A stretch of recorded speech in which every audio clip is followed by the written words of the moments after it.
Hey guys, just wanted to make a little preamble. This is a Patreon only recording that was made last year. It's Happy New Year, everybody.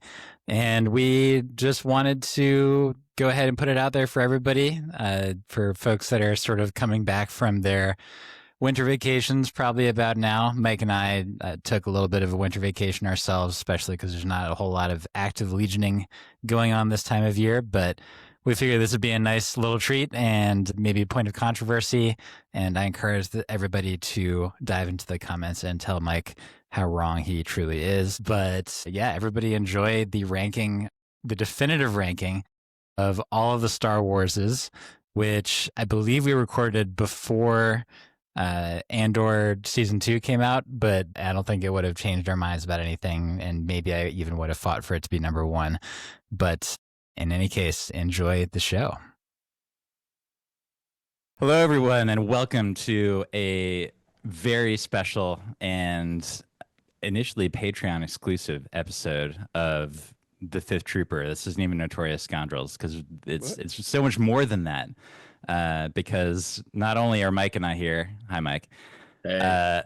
but we have Jay Shelanskey, welcome, Yo, and we have Evan Bulriss, the good Evan, some might say. The best, welcome to the you best too. Evan, some might say. Yeah, it's fine. the original Fifth Trooper. I was is saying here. the old guard showed up to the new guard. Yeah. Well, we summoned you here for a very special reason. Is that we were just talking before the show about how the inspiration for doing this was what was one Mike Berry, shoot from the hip with dual quad-barreled rocket launchers from Commando, who said some things about a certain movie that we're going to talk about, and I thought that we should just get together and come up with a definitive ranking of all of Love the it. canon Star Wars things as the Fifth Trooper, and we can place our stamp and logo on it, and that way, those of you out there who it'll be in the middle of the night and your eyes open and you'll be like, what what Star Wars thing did the Fifth Trooper think was 10th best? I just need to know. You won't have to wonder anymore, and we're gonna tell you. So we're gonna rank them. We're gonna go. We randomize the order so that we can have a little bit of variety with the list. We have some tiers here: masterpiece, classic, good Star Wars. That's the middle tier.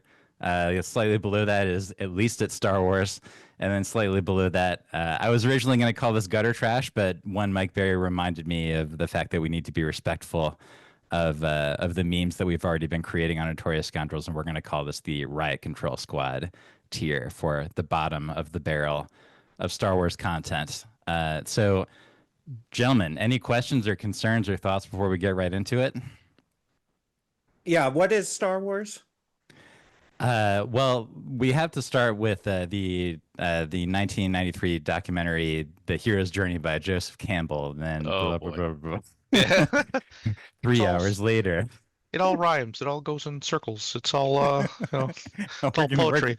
gonna get to that one. It's all This has poetry. all happened before, and it will all happen again. Oh, yeah. That's a good way to summarize it. Okay. Well, let us get started then. So the first movie, the first one is a movie. By the way, I should say we're gonna rank the movies and the shows, everything that is canon. We may do some non-canon stuff in the future, but we do need to keep it slightly sane. So we're gonna keep to the stuff that the mouse respects as being a part of the canon. So we are gonna start with Star Wars Episode 2, Attack of the Clones, and we're gonna sort of rotate around in terms of where we think it's gonna land, and then we can talk it out. Attack of the Clones.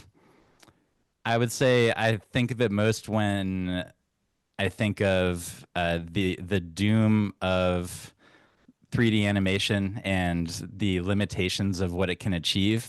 George Lucas thought that it could achieve literally everything, and he fell a little bit short. I'd say that weirdly now one of the roughest things about like seeing this movie now is how all of the clone troopers are CGI, and it's not good CGI. Yeah. It's like 2002 level stuff. And and then boy, then there's the Anakin Padme Naboo sequence. I don't know. That was a pretty good sequence, if you ask me. Oh boy, we're already getting started with this, Mike. And Mike also peeks through my living room window with binoculars. So yeah, right. Yeah. What is the at one point Anakin's like, I was watching you while you slept. No joke. Some jerk brought a laser pointer to the movie theater that day. Well, that used might to be have a made- thing. Yeah. That might have made it more entertaining. It was super entertaining. So anyway, like I'd say if it wasn't for a one or two more recent entries, this was actually the bottom for me. I put this below another prequel that we're going to talk about. But we'll talk about that in a second. I think that episode 2 is going to be the bottom of at least its Star Wars for me, but I'm curious what you guys think. Yeah, so I'll start first. It's a movie where like nothing happens.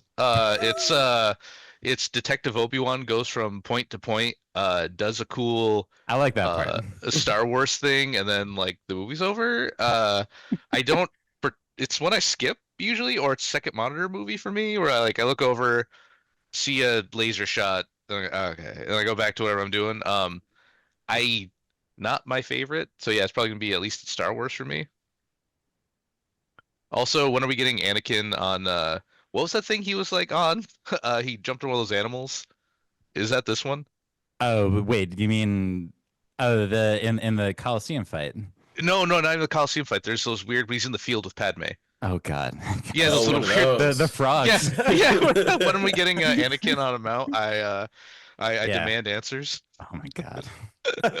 I noticed that wasn't on the release plan, and I've got some questions. Instead of tempted, he'll just have fallen on. Yeah, am I next? Yeah, go for it. I don't really have a diatribe. I didn't like it then. I don't like it now. I don't think I've ever liked it or anything about it. So I honestly would put it in riot control squad if it were me. I'm willing to be convinced. The only thing that listed up is that I did like Detective Obi-Wan just because of how dumb it was and because of how bad a Detective Obi-Wan is. Oh, is terrible. that he just like lands on Camino and he goes in blind and is like, so what's going on with these clones here?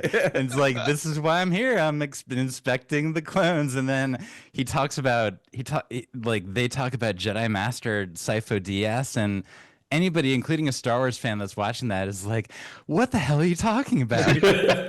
Like, it's Who just, even is that? it's like, it was just however long 2.5 hours of force feeding me garbage I never wanted. Like, oh, hey, you're a young man who's a nerd who probably doesn't get along with women. Let's show you a half-naked Padme for no reason. Oh, by the way, these weird bugs that are flying around that make no goddamn sense, they're the ones that created the Death Star. And you're like, what? Sort of.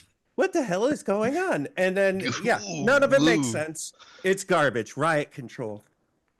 Mike, do you have an objection to Riot Control Squad? I think. Yeah, I do. I have an objection, and I think I want to lay down some groundwork for I think what the rest of our rankings will be today.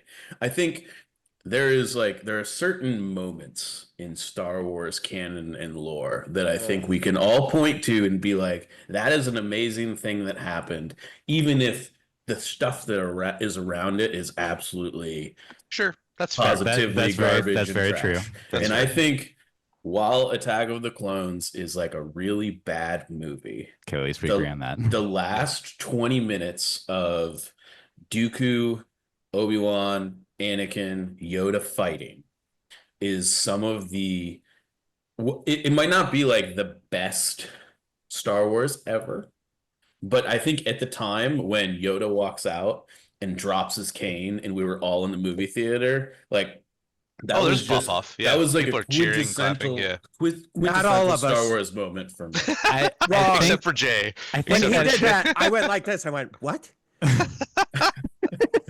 It That's makes no because- sense. You weren't imaginative, Jay. I don't know what to tell you. So, I'll say this is that when I see Jay's eyebrows raised, I'm like, oh god, here we go. is it because I've matured, or is it because I've lost the wonder? Is that when I saw it when I was 15, just to age myself for everybody here, is that I was like, yeah, this is pretty cool, and then seeing it now, I'm like, boy, the CGI looks terrible. I mean, It's completely ridiculous. And then you can't blame the fight, CGI. Like the okay, CGI. that's fair. You know, I don't know. When I like compare Star Wars to Jurassic Park, is that I start to like blame the CGI and feel like it's okay because that movie was 12 years before and it looks a crap load better. maybe. So, but then the other thing about that fight is that it's very zoomed in and the lighting is weird, and so the fights in the other two prequels I liked a lot more because you could see what was going on. I feel like the Anakin Obi-Wan Dooku thing, there was lots of like close in shots of like, here's a saber and then here's another saber from the other angle, and I don't know, it just didn't feel as exciting. And I think that the main reason was just that Christopher Lee probably wasn't like doing a ton of he was old action then, yeah. sequence. Right. He's Yeah. slow Yeah. and can't move, but Yoda, who's however hundreds of years old with a cane, just pops off all of a sudden with Magic of the Force. It makes no sense. That's not even how it ever worked. None of it makes sense. Garbage. Garbage. I do remember Christopher Lee saying like, because he's actually a sword, he knows how to sword fight, and so he's like, and some of the post interview stuff, he was like, man, if I was like 10 years younger, like I could have done more. He's just like old Would've man. been cool, yeah. Yeah, he just like he was very like kind of sad about it, and I'm like, God, no, not Dracula. I think All it's interesting too, Evan, you said however you were 15 or whatever. So I think just the age difference at which you saw it as well. Like I was 20 at that point. So like I was already like rebellious, young man trying to like throw off my roots. And so I wonder if that's part of I mean, It still could to be. this day, I guess I'm still rebellious, but like it's just one of those things that it never I tried rewatching it a couple times with the kids by myself, and I'm just like, God, this is still hot trash. I mean, it's I think- definitely the worst of the three prequels. Yes. Yeah, I think we all 100%. agree there. Why don't we put it in at least a Star Wars for now, and Yeah, then that's when fine. I'm the everything only else one. is up, Yeah. Yeah. And then it'll probably get kicked maybe down, we can but- shift it down. Yeah, exactly. Let's say I it's just- like low, at least in Star Wars. I think it's definitely the bottom of at least it's Star Wars. Yeah, but yeah, there yeah. are definitely. I'm not sure it belongs in a category below this with a few other things. I like the asteroid field chase. I'm going to say that quickly. Oh, you again. get the That- bomb That was noise. another cool sequence. You Yeah, get even the bomb though noise, right? even though it's in space and sonic weapons in space is really dumb, but Star Wars is dumb. Whatever. Yeah. Okay, so next I think we're The fact that gonna we have one- to sit and find out little pieces of this movie that we liked so that we could justify its ranking, it should tell you everything you need to know. You're right, Jay. So the next one, Evan, what do you think about Star Wars Rogue One? I think it's probably going to land higher on this list. Okay. I'm not a big fan of this movie. I know. Get out. Look. Kick him. I think Oh the my God. beginning is cool, the end is cool. A lot of weird stuff happens in the middle, and then like all of a sudden Jin gives a speech about what it means to be like a rebel, and like she turns into a leader kind of like out of nowhere when she never really did that before, and everyone's like, yeah, she gets it. We'll go die for her now. I think people get blinded by how cool the ending was because it was very, very Star Wars. Like the beach scene was awesome because we got a new planet, all the spaceships flying around. You got to see T-65s kicking butt again, which is always awesome. Yes. But in the hallway scene with Vader, which was like just it's like just there because Vader's cool. Like I don't hate the movie, but I don't have this reverence that other people do for it. I think to me it's like good Star Wars. So I will say that you're totally right. Is that the last hour is like the thing for this movie, and I think that it does suffer from the fact that it was basically directed by two people. Yeah. Is that it initially was directed by Gareth Edwards, and then the stuff that Tony Gilroy did was actually more of the stuff in the middle. And Like the tentacle monster that they don't yeah, really the explain.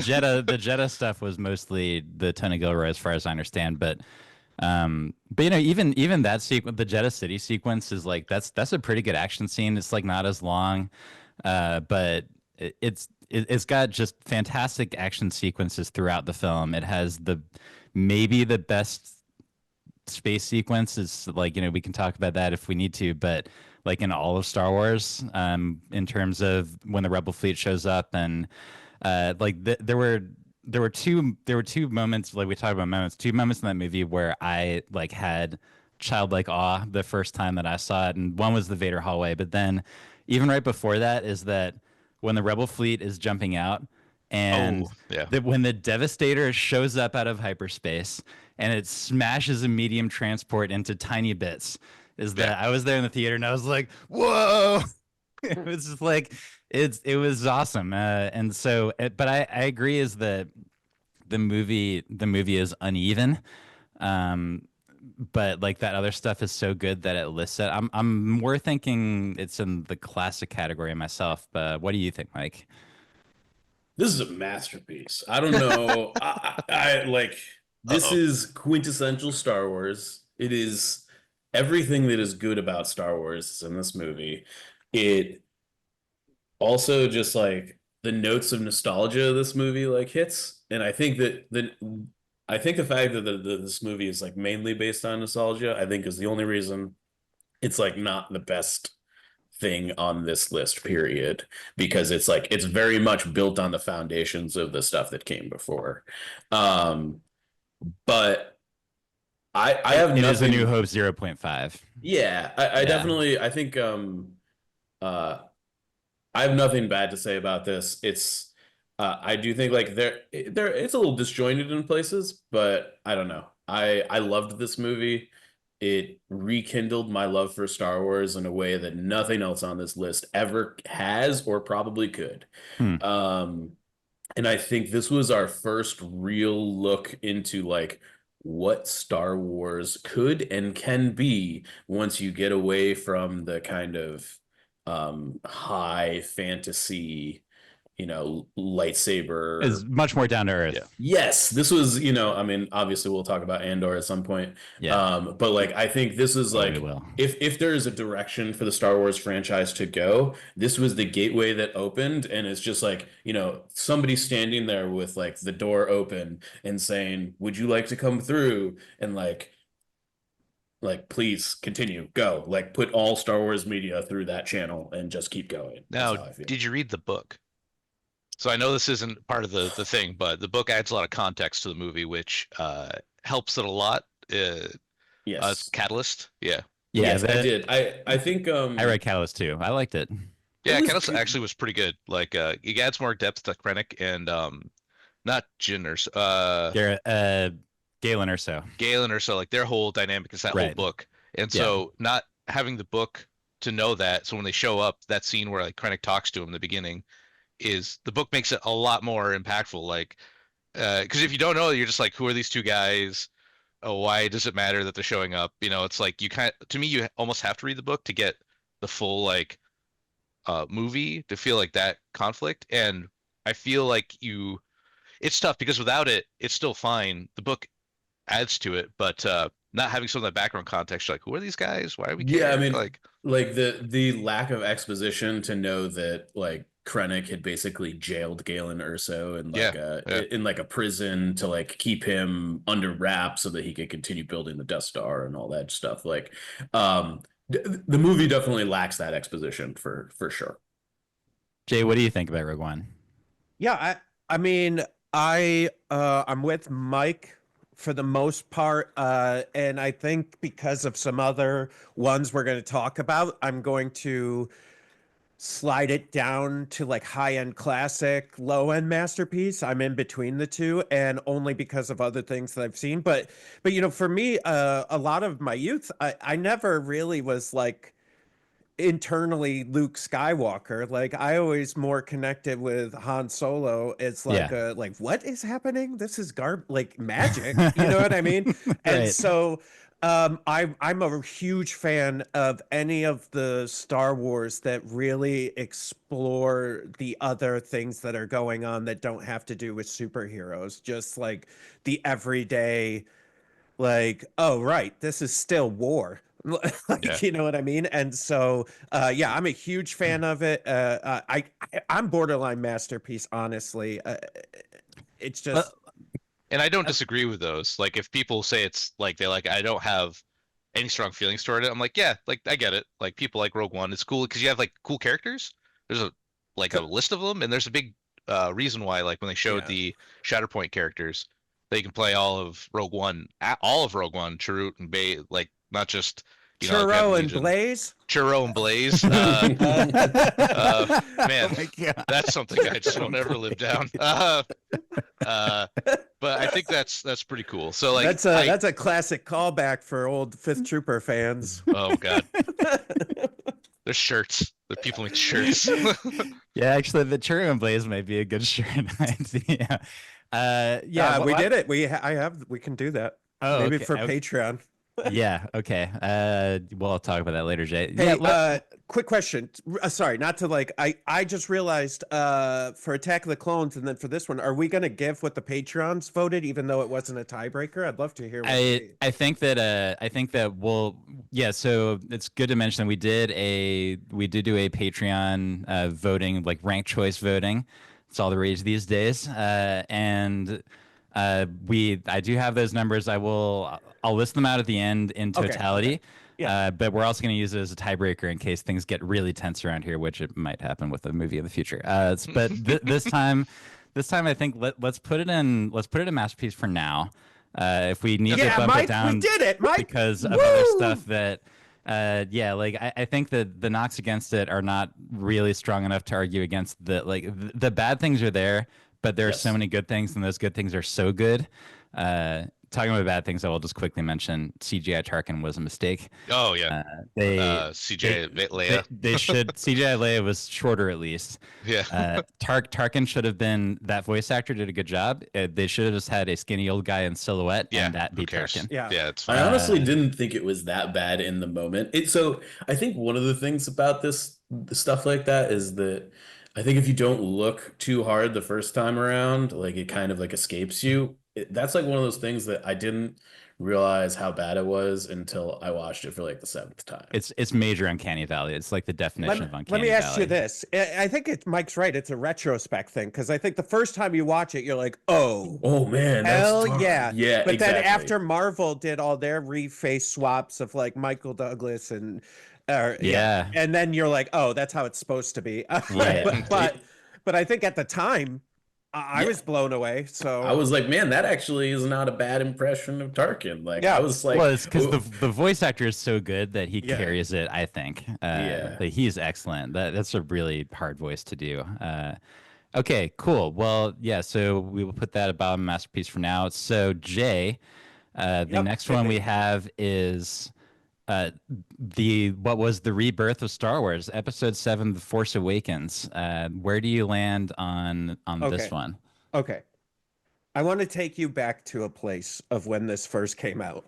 So I'm gonna 2015. do this. I'm gonna do this. 10 years not- ago? That was a decade ago. Yeah. Holy Oh crap! my god. Yeah. Oh, yeah. Yeah, Oh, not no. with hindsight, brain. not with anything that came after it. Yeah, yeah. But just this alone yes. and what I thought was going to be the future.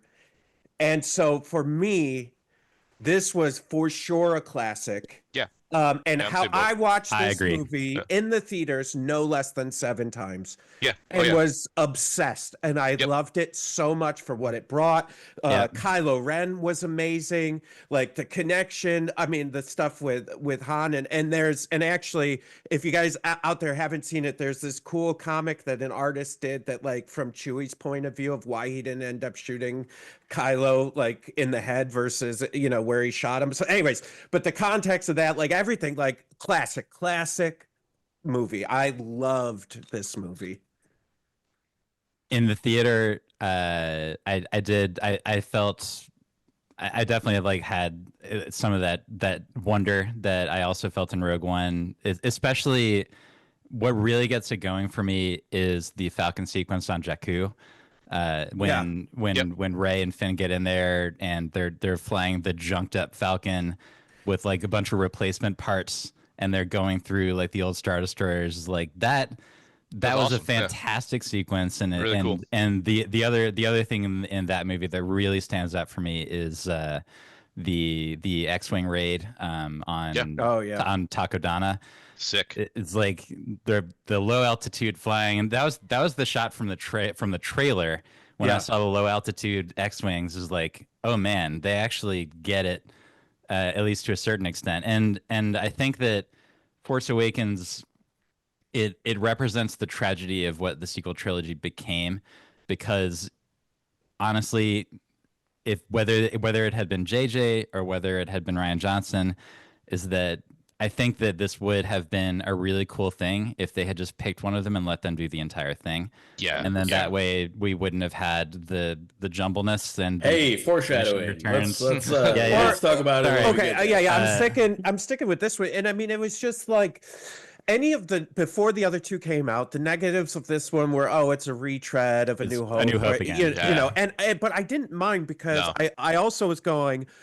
I thought at that time the prequels had done so much damage for us back then, before this came out, then we knew what damage actually was. That like that you know, we needed to like a little bit of a soft reset. Get me back in, get the kids, like the younger kids, you know, my our kids were like in the 8-9 area at that time. Get them back into what Star Wars was to us. And that's Yeah. what this did for me. It reset me. It started the kids in a good direction. So classic. I mean, I think the quote that sums this movie up to me is "Chewie, we're home," right? Yeah. Like that just. I don't know. I don't think this is a masterpiece, but it definitely is a classic for sure. I loved it. I mean, I think I had more fun after we left the movie theater, talking about where it could go. Oh, Finn will become a bounty hunter and he's looking for Rey, and like we'll get a cool bounty hunter arc. Because Star Wars, like everything in Star Wars media, like Knights of the Old Republic and everything. Oh, you can be a bounty hunter, you can be a Jedi, you can be a soldier, right? Like Yeah. that kind of thing. Like, oh, what archetype will he fit in? Foreshadowing, nothing. But but like there was like that movie. I remember leaving the theater and being like so pumped. And like when X-Wing was at its height, I remember like I was had the moniker T-70 bro for a while because I just did 4 T-70s. I came in like they did Resistance and First Order in that game. I forgot. yeah, about they did. that. Yeah, they were actual factions, and that was really cool. And you could do first order, like really cool stuff. Like it's really was a launch pad, and it's the saying "too big to fail" doesn't exist anymore to me because after this it was like, yeah. But Yeah. so this movie, very classic, and I'd like to think everyone who says it's just a rehash of New Hope, you got to think of it like you had A New Hope when you were younger. And then your kids get to see this in theaters, a bombastic, cool Star Wars movie. Did it have some weird parts, like the weird creatures Han was transporting that just started eating the 2 sets of bounty hunters that got on the ship and nobody knew about? It's like there's some It was a issues. sort of a strange sequence, but it was funny at the end of the day. Yeah, like there were some issues, but nothing real, like real breaking. So to me, this is like classic. I love this movie. I think classic. I think let's do it. Cool. Harrison Ford, by the way, he just killed it in his Yeah. final appearance, not counting one other movie. But It was just because he he was killed so it. happy he was getting killed at the end. Yeah, he was just so happy to be done with Star Wars. Yeah, he was here for it. That's not how the Force works is one of the best lines in all of Star Wars. Okay, so Mike, the next movie we have, or actually this is our first show, and some would say that this is the big one. So the show Clone Wars.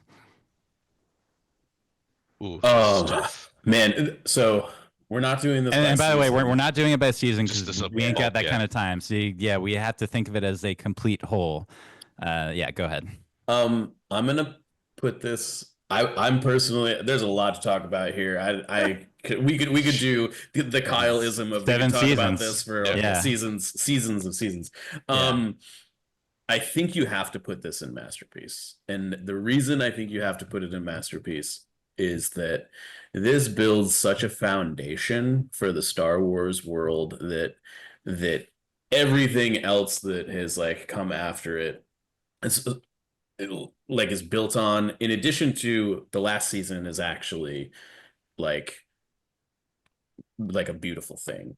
Um, I think it definitely is. Does it start off with like the first couple seasons are very kid-like Yeah. and whatever? Yes. Does it grow? I think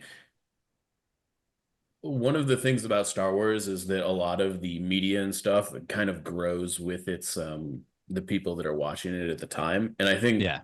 Clone Wars is really cool because you can see that progression from episode 1 of Clone Wars to whatever, like episode 8 or 9 or 10 of the last season.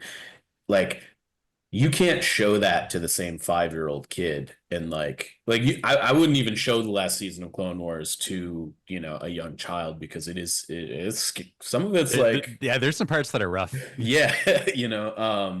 So just like the progression of that, I think is really interesting. And um I think, I don't know, yeah, I don't really know what to say about this, other than I think that it's just a very large foundation block that is beautifully concluded at the end.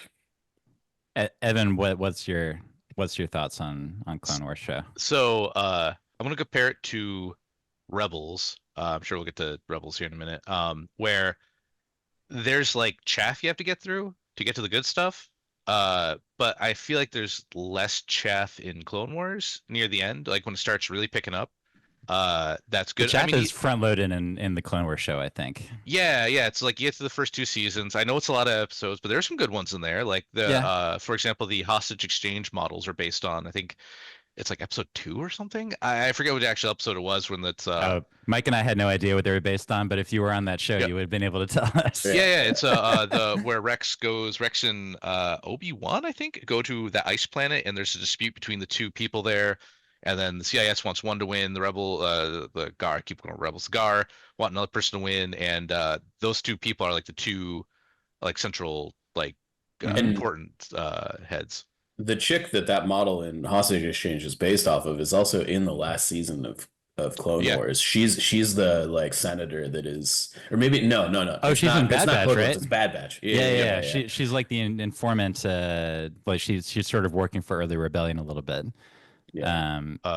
Yeah, so it's like super cool. And for a while, like I liked the show so much for a while in the Facebook group during pandemic, I would post a quote. Like the opening quotes are awesome. Like some like they're like noble, very like I can't even remember any off the top of my head on the spot, but like I'd post them in the Facebook group, say, show me a model, and like I really liked Clone Wars. So to me it's like uh mid classic, I think. Somewhere in the middle there. Okay. It has some like rough, like not rough stuff, but like you kind of got to get through some of the like, oh, another Jar Jar episode, cool, skip. Like that you kind of got to get through some of that. But once you get to the end, it stays consistently good. And Yeah. then we get those cool like no one would care who Cody and not Cody, Boyle and Waxer were, right? Like there's like all the clones and also the side Jedi characters like got a lot of characterization got through the Clone some, Wars like- shows. Your Kiadi Mundis and your Plo Koons and yeah, they actually got some. Oh man, yeah. close bros. Oh, Sir, yeah, we're Plo- just Plo's Bros clones. is the We're best. expendable. Not to me. to be- That's so like so good. So and that's an early episode too. That was like one of the fourth episode of the first season or something. So like very good. So to me it's like a classic. That show is excellent. Jay, how do you feel about Clone Wars? Oh, not as strongly as everyone else.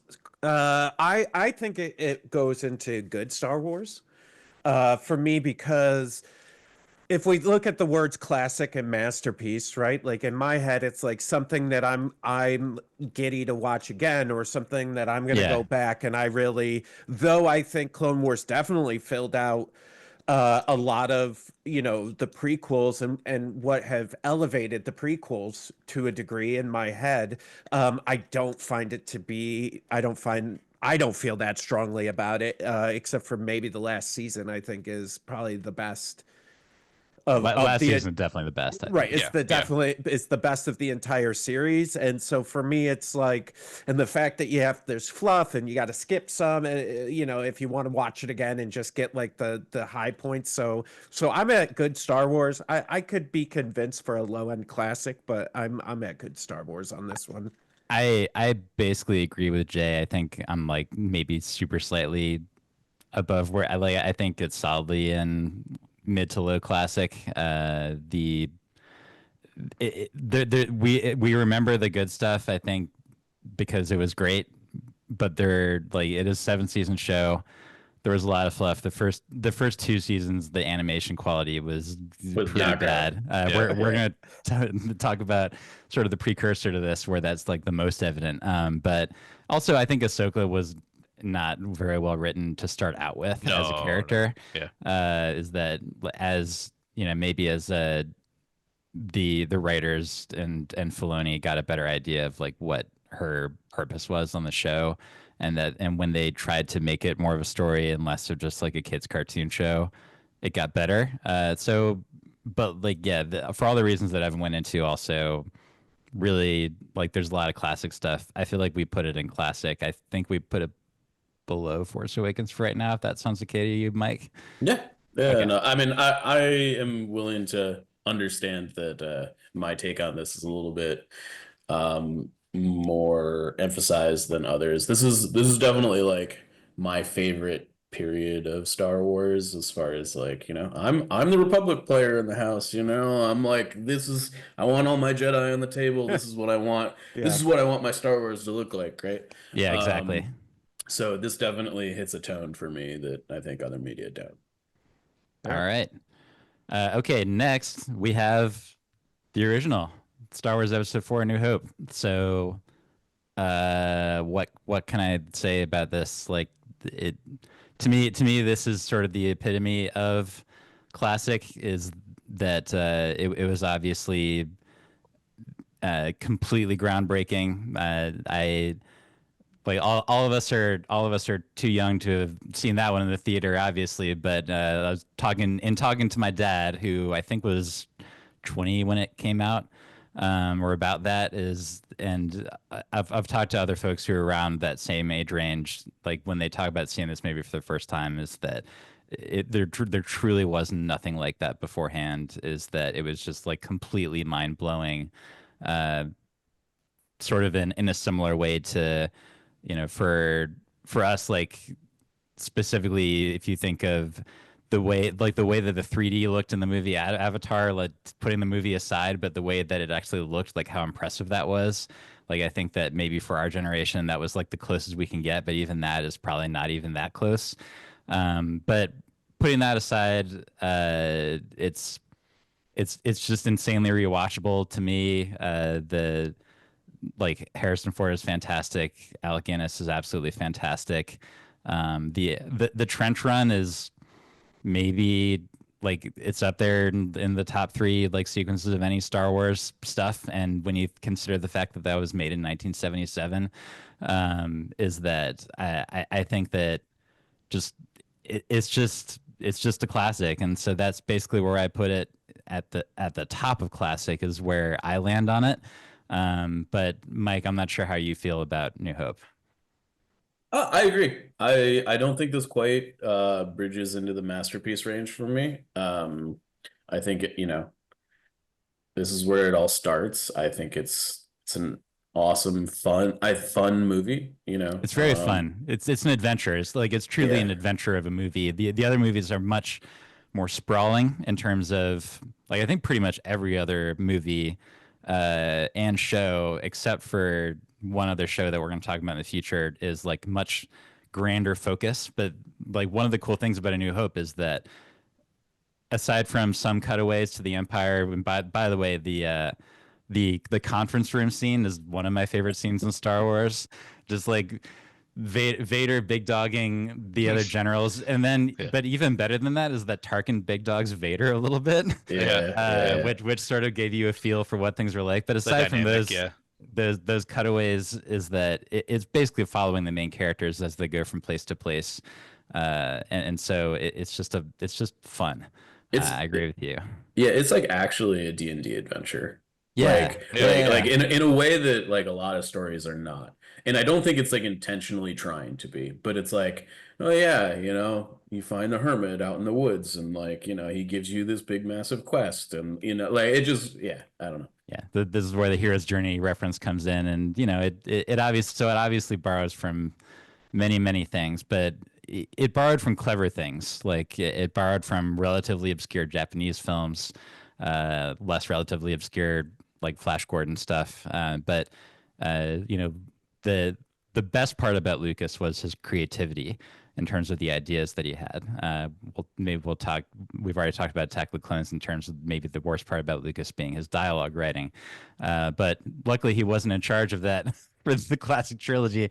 But yeah, Jay, any New Hope thoughts? Yeah. Uh, Okay. Yep. yeah, I got plenty. I think we put it up on a pedestal because it started Oh everything, boy. right? And because it was the beginning and yada yada yada yada. But I would say, looking back at where the story's gone, everything that's come after it, honestly, I put it in as good Star Wars. It's mid-tier for me because it's good. I like it. I'll watch it, but it's not something I'm like, you know what I really need to watch right now is A New Hope again. I think several reasons. One, it was just Star Wars when it started. A lot of the naming and storylines were all in retrospect. He kisses his sister, number two, and that's the love interest in the movie. Vader is, though a bad guy, is not actually Vader in this. He's just kind of like a guy that Tarkin can tell what to do, which is crazy to me. And I mean, listen, it's fine. It's good Star Wars. It got us started. I respect, but it's just good Star Wars. Interesting. To me, it's the perfect sci-fi movie. If you take the Star Wars and everything that Boo. happens after it away, if you look at it, because it has a beginning, middle, and end, and there doesn't. It's like the first Matrix or like the first Terminator, where like you could just have that movie, or Pirates of the Caribbean even, and then like it's a self-contained story. It's not like, oh, we're leaving a cliffhanger because there'll be another movie. No, it's just like you can watch the movie, and if you never watch anything else Star Wars, you get the whole shebang, right? Uh, Good hero comes up, evil defeated, get some cool spaceships, get some cool aliens. And it's all practical effects, so it doesn't Yeah. you could tell it looks older, but it doesn't look as bad as Clone Wars, right? Like Aside from the remasters, is that Ugh, weirdly enough that made it look newer for a second and then it made it look older as time McClunky. went on. Yeah, it's Oh, the Big Mac clunky. McClunky. It's like that sucks. I wish my biggest gripe about it is I wish you could watch the different versions of it. Like you could say like here's the original theatrical release. Here's the update they did There for are ways VHS. online, one might say, but Yeah, there I wish are. you could do that on Disney Plus. I agree. I agree. Like, just tab me which one. To me, it's like the perfect sci-fi movie. Does everything it sets out to do. Doesn't have like any like loose ends really. But to me, it's a masterpiece.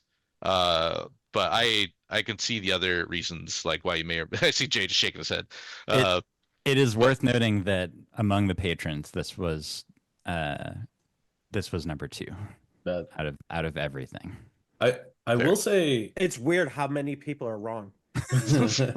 Damn. I will say that I think this has something in it that I don't think they've ever really captured the same way again. I think they came very close with Rogue One, and that is like doing a dogfighting scene like they haven't really tried it again Yeah. outside of Rogue One. And I actually think that's like the thing that makes this movie great to me is like Yeah, just I love the trench run. fighters and It's the so X-Wings, good. the trench run, the whole thing. Like they do a little bit of it in The Return of Falcon sequence Jedi. is great too. I think Yeah. Mandalorian has a number of dogfights. I just don't think they feel the same. They don't have the grandiose scope of like 20 Fleet on fleet. Yeah. fleet on fleet action Mm. where it's like, these people like fighting for their lives. In Mando it's like, Mando's gonna live, right? Yeah. Like There's no like. and I in A mean, New Hope, like I actually think like it's kind of not clear that Luke's gonna make it through the trench run, until Yeah, if the you've movie's seen it over, before, right? yeah. Like, The tension right before the Falcon like jumps in Oh, it's great. and messes up the chase. Like it's one of the So it's one of the glasses most off. Oh, damn. yeah, it's one of the most I don't know. I think it's just it's fantastic. And so like I think to respect Jay is that You don't have maybe to. we can I know I don't have to, but we like to keep things respectful for now. We'll it'll don't worry, it'll descend into disrespect once we get to another movie. I feel like if you guys put it in classic, I can take that all right, and be okay with it. let's put it at the top of classic, and then I didn't that say way, that. I said in classic. It's definitely better than the other things. It's definitely better than the other things in classic, right? Yeah, So that's far, the thing. yeah, is okay, it- yeah. Right. Yeah. If you compare it to Force Awakens and Clone Wars, Fair, Like I yeah. think it's better than that. Okay. Cool. All right. See, we can be reasonable people, for now. Well, So Keep going. Let's find out. yeah, we'll keep going. So, Evan, I don't think I could have picked a better movie to rotate with you on next. But we have Star Wars Episode 1: The Phantom Menace. Go Oof. ahead, Evan. Okay. So I don't hate it. I don't have like, you can watch all the Red Letter Media takedowns. Those are fun. Back when that was like got me reevaluating fun. this movie. Yeah, they're very For good. anybody who hasn't seen those, Yeah. it's a good way to waste a lot of time. Yeah, Yeah, It's they're a good very- way to waste them. Very classic, Yeah. very classic Red Letter Media. It's the beginning is cool, the pod racing is cool, Yeah. and the end is cool. But Yes. there's so much like I don't even want to say nothing. It like the biggest thing to me was I remember as a kid being heartbroken when like, oh, metachlorines are what the force is, and the force isn't actually there for everybody, just certain people. And I remember as a kid after watching Star Wars like trying to move stuff with my hand.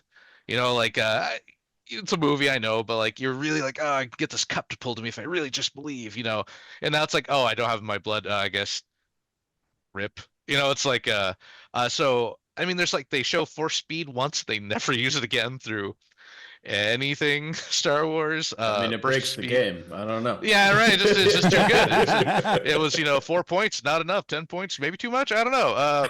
But it's like it's fine actually. If someone said good Star Wars or classic, I wouldn't be upset about it because you get Qui-Gon Jinn, you get like his like he's the first one to show like the gray Jedi. He's like, I'm not like really all or nothing here. Like we can kind of work in the lines here and still be good guys. And it's like, oh, okay, that's kind of cool. But I like Qui-Gon's sort of it's you have to like close the gaps with your mind a little bit to really make something of it. I think that it was a little bit underwritten, but I like that Qui-Gon was not as dogmatic as the other Yes. Jedi are. yeah, And for that being the basis of like you can look at it in a couple different ways, is that maybe if the Jedi were less dogmatic, then they wouldn't have gotten screwed over. Or you can Yeah. also look at it in the way of if Yoda and Mace Windu like really had what they wanted, is that they would have kicked Anakin back to Tatooine and said you're too old, you're too afraid of stuff, and then maybe things would have gone better for everybody. But yeah, I like the sort of subtle rebellious nature of Qui-Gon. And what I agree with you is that the whole ending sequence, not just Duel of the Fates, but the dogfight and even parts of the Gungan fight are pretty cool. they're like it's like really the yeah. lightsaber fights I really remember. Yeah. Like and then like my last takeaway on it is, man, what a wasted character with Darth Maul. Like he would have been such a fun character to have like be a reoccurring villain through the three. I've got good news for you. Yeah. But they just like, well, they had to it's tough to analyze some of these movies with keeping in mind that no one else read all these books or these comics, or like if you're just watching the movies, because all the books about Qui-Gon are great. Then the books about Darth Maul getting out are great, but like you can't expect the average Star Wars fan to like do all that homework and then look back at the movie with a more critical eye. That's not fair. We will talk more about this when we talk about Solo. Oh yeah. Oh man. Oh, okay. Because yeah, I got a lot to Just say a little about Solo. preview. But I do really love. I think Darth Maul is cool, but yeah, it feels really wasted. To me, it's like low classic, good Star Wars. it hit some of the beats and it got people talking about it again, whether good or bad. Like people like cared about the franchise again when that came out. Like uh you know, whatever opinion you have, and at least you were talking about it again. It wasn't just like, oh, here's my fanfic of this because there's no Star Wars content, right? No shows, nothing. We got toys, maybe, you know. Mike, do you think time is turning our glasses far more rosier than this film deserves? No, I actually think this was the first movie that came out while I was like alive. And like this was the first like, you know, you know, non thing that was in the past. It was like this was my generation's start to the franchise, right? Yeah. And I thought it was exciting at the time. Is there like some really questionable stuff in it Oh, as sure. far as like narrative and like some racist stuff and like stuff Oh, like yeah. that? Yeah, 150%. There are Ooh. some really bad things about this movie. Oh man, New And Gunray is rough. yeah, I just like there's some like really Just questionable things. reminded me. But at the same time, I think that you know, this is also the movie we got Qui-Gon and Darth Maul. And I actually think that the fact that I think that this is going to be a hot take. I don't think they should have used Darth Maul ever again. I think that he should have just been like, he should have died in this movie and that should have been the end of it. Agree, And, Mike. and like, Agree. I think one of the really awesome things about a lot of Star Wars stuff, and I think Star Wars is at its best when things are left a little mysterious and you don't get all of the like background of like the Sith Lords are in hiding and like you don't know where they're coming from and whatever. I thought that part of this movie, like it did its job. This Yeah. movie did what it was supposed to. I think it's good Star Wars. I don't think it's quite a classic, but I do think this is like middle solid, Yeah, that's fair. that middle of the road Star Wars. Jay, what do you think? Hard disagree. I think at least it's Star Wars. And I'm separating my nostalgia from this because I definitely, you know, I was in high school when this came out. We skipped school. I like faked a note from my parents so that I could go to the movie theater for opening day. Like, I did that for episode 2, by the way. yeah. Like, so like we went to Taco Bell and got the Yeah. Speed Racer tops before we even knew what pod racers were. Like, so like the nostalgia is heavy for me on this is like, but I also look at it and go, clearly George Lucas can't pick an Anakin that or like gives acting directions to Anakins that are terrible because I mean, and there was clearly kids that could act back then. It's not Yeah. like you could. It's Star Wars. It's the biggest freaking franchise in the world, and you couldn't find good actors. Like that blew my mind. And so like, yeah, no, I say it's at least it's Star Wars. Sure, there's some cool parts, but we could say the same thing about Attack of the Clones. Yeah, there's some cool parts, but like overall, pretty terrible. Yeah, I feel terrible for Jake Lloyd as an aside. He has had a really rough time in his life, and that's not because of the movie. It's because of the fan culture, and then probably some bad luck with his with how his brain developed. But yeah, like I like, between that and the Neimoidians. And then the whole Jar Jar thing is that there are some great sequences, so I don't disagree there. But I think that there's also a lot of drags on this movie. And so I think I'm actually with Jay, is that maybe we can put it at the top of at least at Star Wars. That's sort of how I feel. Like I don't know, Evan, do you think that that's too low? No, that's fine. Like it's tough because when I saw it when I was younger, I walked out of the theaters and I felt weird because I'm like, was that good? It wasn't like it wasn't that bad where you're like, oh, terrible movie. I can't believe I sat through that. But it wasn't like, man, I just saw any of the original Three Children in theaters again. I'm like, I think that was okay. And then it was like I never really watched it again in theaters. So yeah, that's fine. Like I think it had some cool stuff. And in the current Star Wars zeitgeist, just having a couple cool things is passable at this point, which is sad.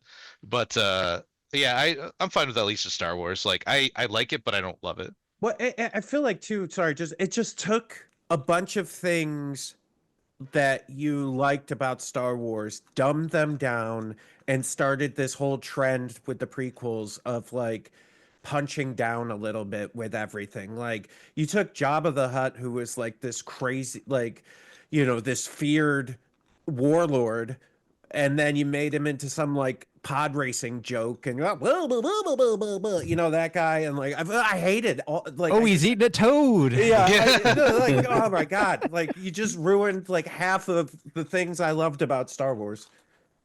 I do admire that he was trying to make it like the other Star Wars movies. A family could go watch it. Yeah, but you I can't know- say that in retrospect. You can't go, no, Star Wars was always meant for kids, and then you go look at the No. original 3 and go, was it? Well, we're gonna There was get for Ewoks family eating oriented content stormtroopers. that was Okay, actually that's like good implied. later. That's implied. But it's like a generalist movie. Implied, they put them on a spit roast and were rotating them. That's exactly It was what they're gonna helmets. do. I admire the attempt to try to make an all ages movie. This one failed.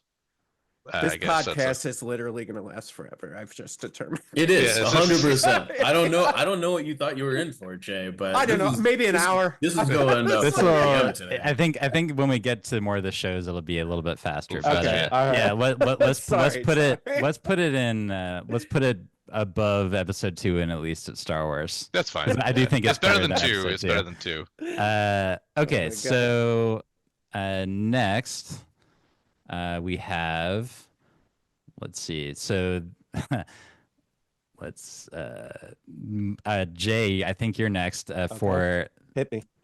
the book of Boba Fett. I think this will be fast. Oh. Oh I'm boy. stuck between 2, and it's whether to You- put it you don't on need to this think about it, list Jay, I or promise. put it in riot control, or even rate it. It's Uh, such hot garbage. There's like 2-3 episodes that are even worth it just to see what happens to the Mandalorian, and then the yeah, rest is 2 episodes of garbage. The Mandalorian, you mean, that are on that like are The beginning Disney- of season 3 of the Mandalorian. yeah, is the Disney best part. Plus. You screwed up and you put these Mandalorian episodes in the Book of Boba Fett feed. Yeah, there's like, that whole thing's got 2 good episodes. So yeah, garbage. Don't even put it on the list. It's not even worth listing it. Oof. Okay. Just I ruin disagree. everything about I your disagree. childhood. Oh my, Evan, do you have a hot take? I like it actually. Oh, no. I actually think the 2 episodes of The Mandalorian kind of ruin it because that's What? yeah. So I say that because they ruin Take it a mic. I because actually agree they with him. Oh my they're trying God. they're trying to tell a Boba Fett story, Yep. and then they decide to dump Mando in there. Mhm. Which those 2 episodes are very good for Mandalorian, but they're not good for Boba Fett. Like the Oh, spirit I journey. see what you're saying. Yeah, like Yeah. it's not they're not bad episodes. They're great, but they're not the Book of Boba Fett, right? Like he got cheated sometime. Oh, so okay. Was that high speed race really lame? Yes. Were the modders kind of goofy? Absolutely. I also think that episode was directed by the guy who did Spy Kids. So you have to take Yes, some of Robert that Rodriguez. Yeah, Half of some them of were that directed by and him. Yeah. but like the everyone always wanted to know what happened to Boba Fett, right? Like when he fell in the Sarlacc pit, all the extended lore was him getting out and blowing his way out, and then we finally get to see it, and he has that journey of like being a bad guy and turning into an honorable man, and like the spirit journey with the Sand People, he like breaks the stick, and he like becomes out of that. I'm like, oh, that was so rad. Like he's finally got his he's finally got the path, and they just kill all the Sand People. There's like they kill them all off, and I'm like, oh well, that was kind of wasted then, I guess. There's like the ending was goofy. I did like him on the Rancor, but I thought they had a really good start, even if it wasn't the most exciting. But then they just kind of like throw Mando in, and it's like, oh, okay, I guess we're done with this. And they do this weird like wrap up episode, and I'm like, okay. I think the beginning was pretty good. I was kind of disappointed that they threw Mando in like that, like full episodes. I didn't mind Mando being in the show. I thought that was a cool like get the gang together, but the episodes were a little rough. Mike, I'm feeling distressed right now, but I feel like you're not going to make me feel any less distressed. Well, Go ahead. I actually think I think I think it was fine. I think Yeah, this was fine, like it's This was like I would describe Book of Boba Fett as the bland popcorn that you eat just because it's there. But it's not too terrible to throw it away. Like it's a little stale. You're like ready to kind of like throw it in the bin, but you're bored and you got nothing to do, so you're just taking handfuls of it and shoving it in your mouth. Um, to me, that's what Book of Boba Fett is. It's like it's not terrible. It is watchable. It is not the worst thing on this list. I'll Yeah, say it's that. definitely. I don't think it belongs in riot control. Oh my I guess is what God. I'm trying to say. I think it is a fun romp that like gives you some perspectives into characters and stuff. Um, I definitely, yeah, Do you that's how I know, feel about to it. use your analogy, you know what it is? In Mandalorian, they previewed him and how much of a badass he still was. So it's like that popcorn you get for Christmas that's got like the cheddar and then the caramel and then the regular, and no one wants the other ones. They just want the caramel. And what they did was they gave you a bucket of popcorn where the top is the caramel, and you take a handful, and then the rest of it's stale garbage underneath it. See, I actually think your analogy is perfect because I actually think the problem with Book of Boba Fett is what Evan said. But I'm going to expand on it a little bit. Is Mando is the problem with Boba Fett because what they did with this entire like last 4 years of Mando and Boba Fett was they gave us the Boba Fett everybody wanted, but they called him Din Djarin Yeah, instead of Boba Fett. yeah, And then they were stuck. And when people were like, "Oh, we actually want a Boba Fett story," but they're like, "Well, we've already done 2.5 seasons of that," so yeah. they had to like figure out this other thing, and um, and I think you're right. It is the popcorn that like people wanted a lot less because we already got Boba Fett in Din Djarin. They just Yeah, that's a good way to messed put it, that Mike. It's up. like I just feel bad. I feel like if anything, it's tragically wasted character. Yes, 100%. Like he's cool. Like I want to play Daimo Boba Fett, like the crime warlord who's like a good guy. Like it's like cool. Like it's I just hate that we have to make everybody a good guy. Yeah, You know I what? There think could just be some morally ambiguous they really people. kneecapped him, which is ironic because they gave him knee rockets and they still kneecapped him. Uh, okay, here are the from my point of view the three good things about the show. One, Jennifer Beals. It was good to see her again, and it was just fun. Two, the General Grievous chef. I thought that was hilarious when he opened up all of his arms and he had two little butcher knives. That was great.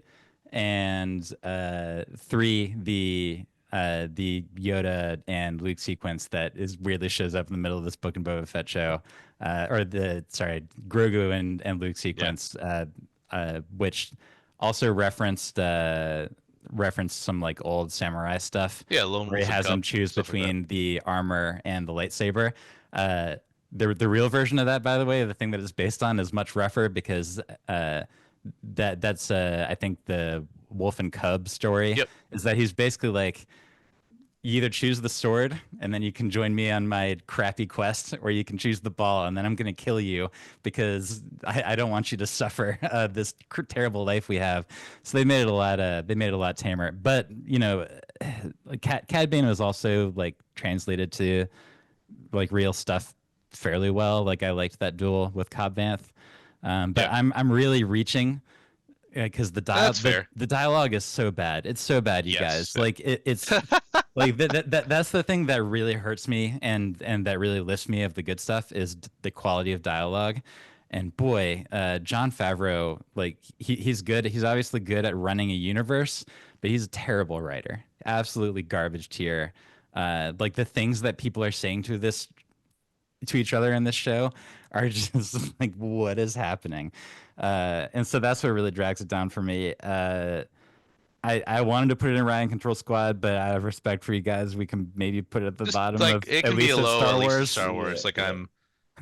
Hey, there's I- only I there's only have one no respect for this decision on any level. Well, there's so only one thing I'll on say this this: list I'm gonna die in the sand if for. we end up with only the one thing in Riot Control Squad, I'm gonna say that we should maybe move that down. That's fine. Like Before I when get everything's it's said and done. unfortunately I don't disagree with anything you're saying. I just remember being excited that uh like Boba Fett got to do something without having to be like a side character. I guess, the story. and to But- Mike's point, like Mike, I get that I agree with you 100% that Mandalorian should have been Boba Fett. Yes. If that was that 100% would have made sense. But you don't just put out garbage because you're like, we already did that. They could have just come up with a better story. I don't disagree. I just I don't know. I thought it was Yeah. fine. It was, Yeah. it And was God, like I am so I'd watch sick it of again. Tatooine at this point. I- Can we see Brother. another friggin' planet? Brother, there are no other planets in Star Wars. I hate to break this to you. How about Jakku? What do you think of that one? It's Tatooine Mike- I Part hate two. sand, guys. Mike, what do you think about? We're gonna move on. What do you think about Star Wars Episode 3, Revenge of the Sith? Oh man. It's maybe the hardest one to rate, Yeah, honestly. so I feel very different. Episode 3, I have a weird place in my heart for it because I actually think the book Revenge of the Sith is maybe one of the best Star Wars medias of all Interesting. time. It's actually insanely well written. Was that Alan Dean Foster also? I couldn't tell you Okay. the author, but it was excellent. I've quoted it on the podcast like many times.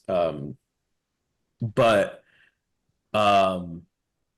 the movie's rough. It definitely has some of the best scenes in Star Wars. I think the lightsaber duel between Anakin and Obi-Wan is definitely like one of the best things that I think is in Star Wars generally. They made it a model. Yeah. It's the Eschenspiel model. Yeah. Yeah, and I think the Order 66 scene where like all the Jedi are dying is also like quite good. Yeah. And like the Yoda Palpatine duel. That's really all the good things I have to say about it. I do think that it's better than episodes 1 and 2. Oh, totally agree. Uh, Totally agree there. You know. It's got some great action sequences. I think it still has some of the Lucas dialogue, but I think that there's less of it than in the other movies. I think that he actually had a co-writer for this movie, if I remember correctly. It was Matthew Stover was the author of the novelization, Yes, by the way. Matthew Stover, yes. And yeah, I like the Battle of the Heroes, the ending sequence. I think that it is generally watchable. It is episode 3. It is both extremely silly and also watchable and fun, and then parts of it are sort of legitimately good, I would say. But I think it's stupid, but it's stupid in a fun way. I'll say that, like, my wife, who is in that sort of like decent Star Wars fan level, but not as like psychopathic as any of us are, that's actually like her favorite movie to watch, just because of it's just fun. The Anakin stuff is dumb. General Grievous is dumb but fun. The whole movie is just dumb but fun, and so for me, I feel like it's maybe the epitome of what good Star Wars is in terms of like being in the middle. Yeah. To me, it's fine. I'd say yeah. it's just good Star Wars. Yeah. Okay. Yeah, I think for me too, I'm saying good Star Wars. It actually started to point in a direction for me where, and I guess there's a show we'll talk about, but where I started to go, oh, the Jedi are kind of douchebags. Like, Yeah, you know what I exactly. mean? Like, and it started that kind of like, you're like, oh, I kind of get why the Force needed to be evened out, because these guys suck. Like, you know what I mean? And so like that kind of started that train of thought for me that maybe wasn't there before. So yeah, so good Star Wars, I think. Any disagreements with good Star Wars? No, I think that's about right. But And Mike's right. The book is magnificent. If we were rating the book, I would put that as a masterpiece. I have not read think that. my I'll put it on my list. favorite takeaway is it used to be a joke in one of the X-Wing groups I hung out with, where they'd make alt cards, and any ship that had like way too much text, they'd just make an alt card. They'd put the entire "This isn't a story" the Jedi would tell you, the whole speech in the card, because it was just so like, it doesn't matter, just do whatever you want with it. Who cares? Yeah. Those are really fun. But yeah, like, it's good Star Wars. Like, Yeah. I don't really have anything else to add to it other than that, I think. Yeah, when we talk about prequel memes, I feel like more than 50% of the good All from prequel this. memes come Just from from this. episode Yeah, yeah. 3. Like the other two, it's not even close. And yeah, so love it. Let's put it at the top of good Star Wars. Yep. So this actually happened by accident, but I'm glad that it landed this way. Is that I get to talk first about Andor. If you want to know what I think about Andor, the longest thing that I've ever written on the blog was my review of Andor season one. That is also the most like actual research and thought that I put into something that I wrote, and like the reason of why I put in all that effort is because of just like how much this show struck me from level to degrees that I never ever would have thought were possible from a Star Wars thing. Is that this is to me the only thing in this entire list that reflects not just like our history as human beings, but also like the characters are people that are people that you know. Like when I think of the Nemec character, like the kid who ends up getting crushed, and he's like, and then he writes that manifesto. Like I went to college with a whole bunch of people who were exactly like that, and then and then you go over to Dedra, who's an absolutely fantastic character. You can see the it doesn't beat you over the head with like this is sexism blah blah blah, but you can see it in terms of the fact that she's actually the most competent person in the ISB, but she needs to like try twice as hard as her counterparts to like get ahead. And then like we talked about the dialogue with Book of Boba Fett, is that the polar opposite of that in terms of how I feel is Andor's dialogue. The it's to me the best dialogue in any of these, like by leaps and bounds. I can't Uh, swim. Oh. yeah, I mean and yeah, there's I think it's telling that like there's obviously a couple great action sequences, but we talked about episode two. It's like, well, I like that asteroid chase, or I like the Yoda fight. Well, in this, like the most rewatchable things are actually monologues, Yeah. which is like Luthen's, and then the Marva funeral speech. Like I'm just gonna admit it, it like literally brought me to tears the first time that I watched that show. It was absolutely amazing. That whole final episode, they ended it so well, with the riot that broke out, and it basically is sort of the start of the rebellion is right there in that episode. And I could go on and on forever, but to me, even though it may be like sacrilegious, because it's obviously like built on so many other things, including Rogue One, obviously, because Tony Gilroy made half of that. But uh, to me, this is like the best thing at the top of Masterpiece. But I don't know how you Agreed. guys feel. Yeah, I agree. So 100% agree. It's definitely the Okay. best thing on the list presently. I agree. What I'll say about this though, this story got lucky that it had Star Wars on it. This story could be anything. It doesn't have to be Star Wars, I think right? that's what makes it amazing. That's what makes But it amazing. that's the good and the problem. It's like it's such a good story that Star Wars kind of got lucky that they got to tell that story through Star Wars. So it's a masterpiece, absolutely. But I remember watching it and being like, this is too good for Star Wars. Like this could have been like a Western, or it could have been like a modern day telling with like corrupt politicians and all this other stuff. But like it it this is one of the few things where Star Wars elevated it because it put it to more a broader audience. Where if this had just been a drama show, it probably wouldn't have gotten to see many eyes on it, right? If it just came out and was like good Yeah. TV, and everyone's like, oh, well, there's a lot of just good TV. There's not a lot of really great Star Wars. So to me, it's a masterpiece, but I also think we just got super fortunate that Star Wars got to slap its name on this. I'm gonna fight this a little bit. I Okay. actually think that I don't think it got lucky. I think somebody somewhere in Lucasfilm actually did their goddamn job. At this Like, point, I don't know if I like, believe that, but yes, but continue. like Star Wars, particularly this era between the end of episode 3 and the start of episode 4 has so many good potential dramas like this. Like you could do an entire Game of Thrones-esque like show with like Mon Mothma and the senators and behind the scenes and like there is so much there that you could do that is gritty and real and amazing. And the fact that they haven't done it before Andor, I think, is a travesty, and the fact that we haven't gotten it again really is also a travesty. And I think there's a gold mine here, and they could strike it absolutely rich.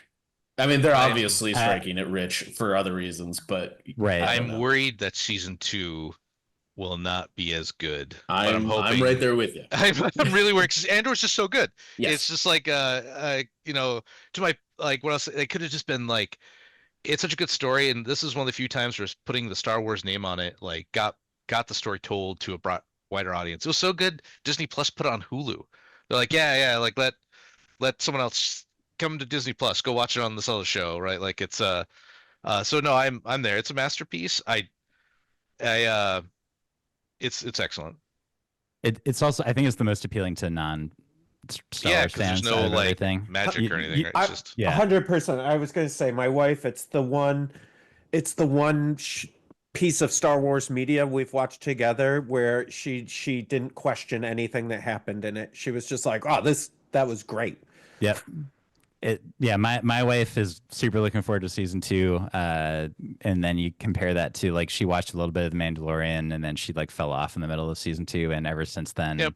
I I mean, that's haven't about like what she most hasn't people wanted did. to Yep. she hasn't wanted to watch like any of the new shows that come out. So yeah, like I think that maybe we're gonna end up with something in the future that that one of us may think is higher, but for right now, I think we put it at the top. Cool, Andor. So Evan, Yeah. where I didn't purposefully do such a whiplash, but here we go. Star Wars Episode 9, The Rise of Skywalker. Go Uh, ahead. okay. I hated this. So I will say, preference. I do think, Last Jedi is fine. I don't have this hate for it that everyone else, We're gonna get stokes. there. I know, we're gonna get there, but I just want to preference that I think Last Jedi was like fine. But this movie, it did a couple things that just drove me nuts. One, it made fun of you for liking Last Jedi. It was like Yes, everything that you I liked, they're hated like, that. I yeah, there's hated like, that. haha, like I don't even want to go into all of it because it's just like so annoying. So that was like making me upset. I remember right in the beginning of the movie where they're doing like the micro jumps. I remember like looking around. I'm like, is this film? Like, what's happening? I looked at like It's I was looking at terrible. the the projector. Like, is someone messing this up? This is what's? Am I watching a TikTok? Like, what the hell's going on? Like, I was just so upset by a lot of it. But I will say that if you take just the Ray and Kylo stuff out and you kind of condense it to like a 20-minute little thing, I think their interactions were pretty cool. Like when she was in his room and they were like doing their forced dyad thing and they're talking and then like she knocks over something, he's like, "Oh, you're in my room." Like it's like a I think there's some cool like interactions I there. did like that a little bit. Yeah. But that was it. Like the rest of it I was just so upset about. Oh, Puppet Yoda, sure. I think he was in this one, right? Or was that Last Jedi? Uh I don't Papa even Yoda was remember. Last Jedi. I watched this once. I The, watched it. This is the only one I do not rewatch. I'm like, the nah, I'm fine. the other than like a little bit of the dyad stuff being like sort of interesting, and yeah, like Ray and Kylo do have a good dynamic with each other. So when that was shown, is that it was like slightly okay. But That was it. That's not. the, That's my only thing I could be like. Well, I guess this was all right. I Like, have one other thing, which is Babu Frick, is that he is a joy.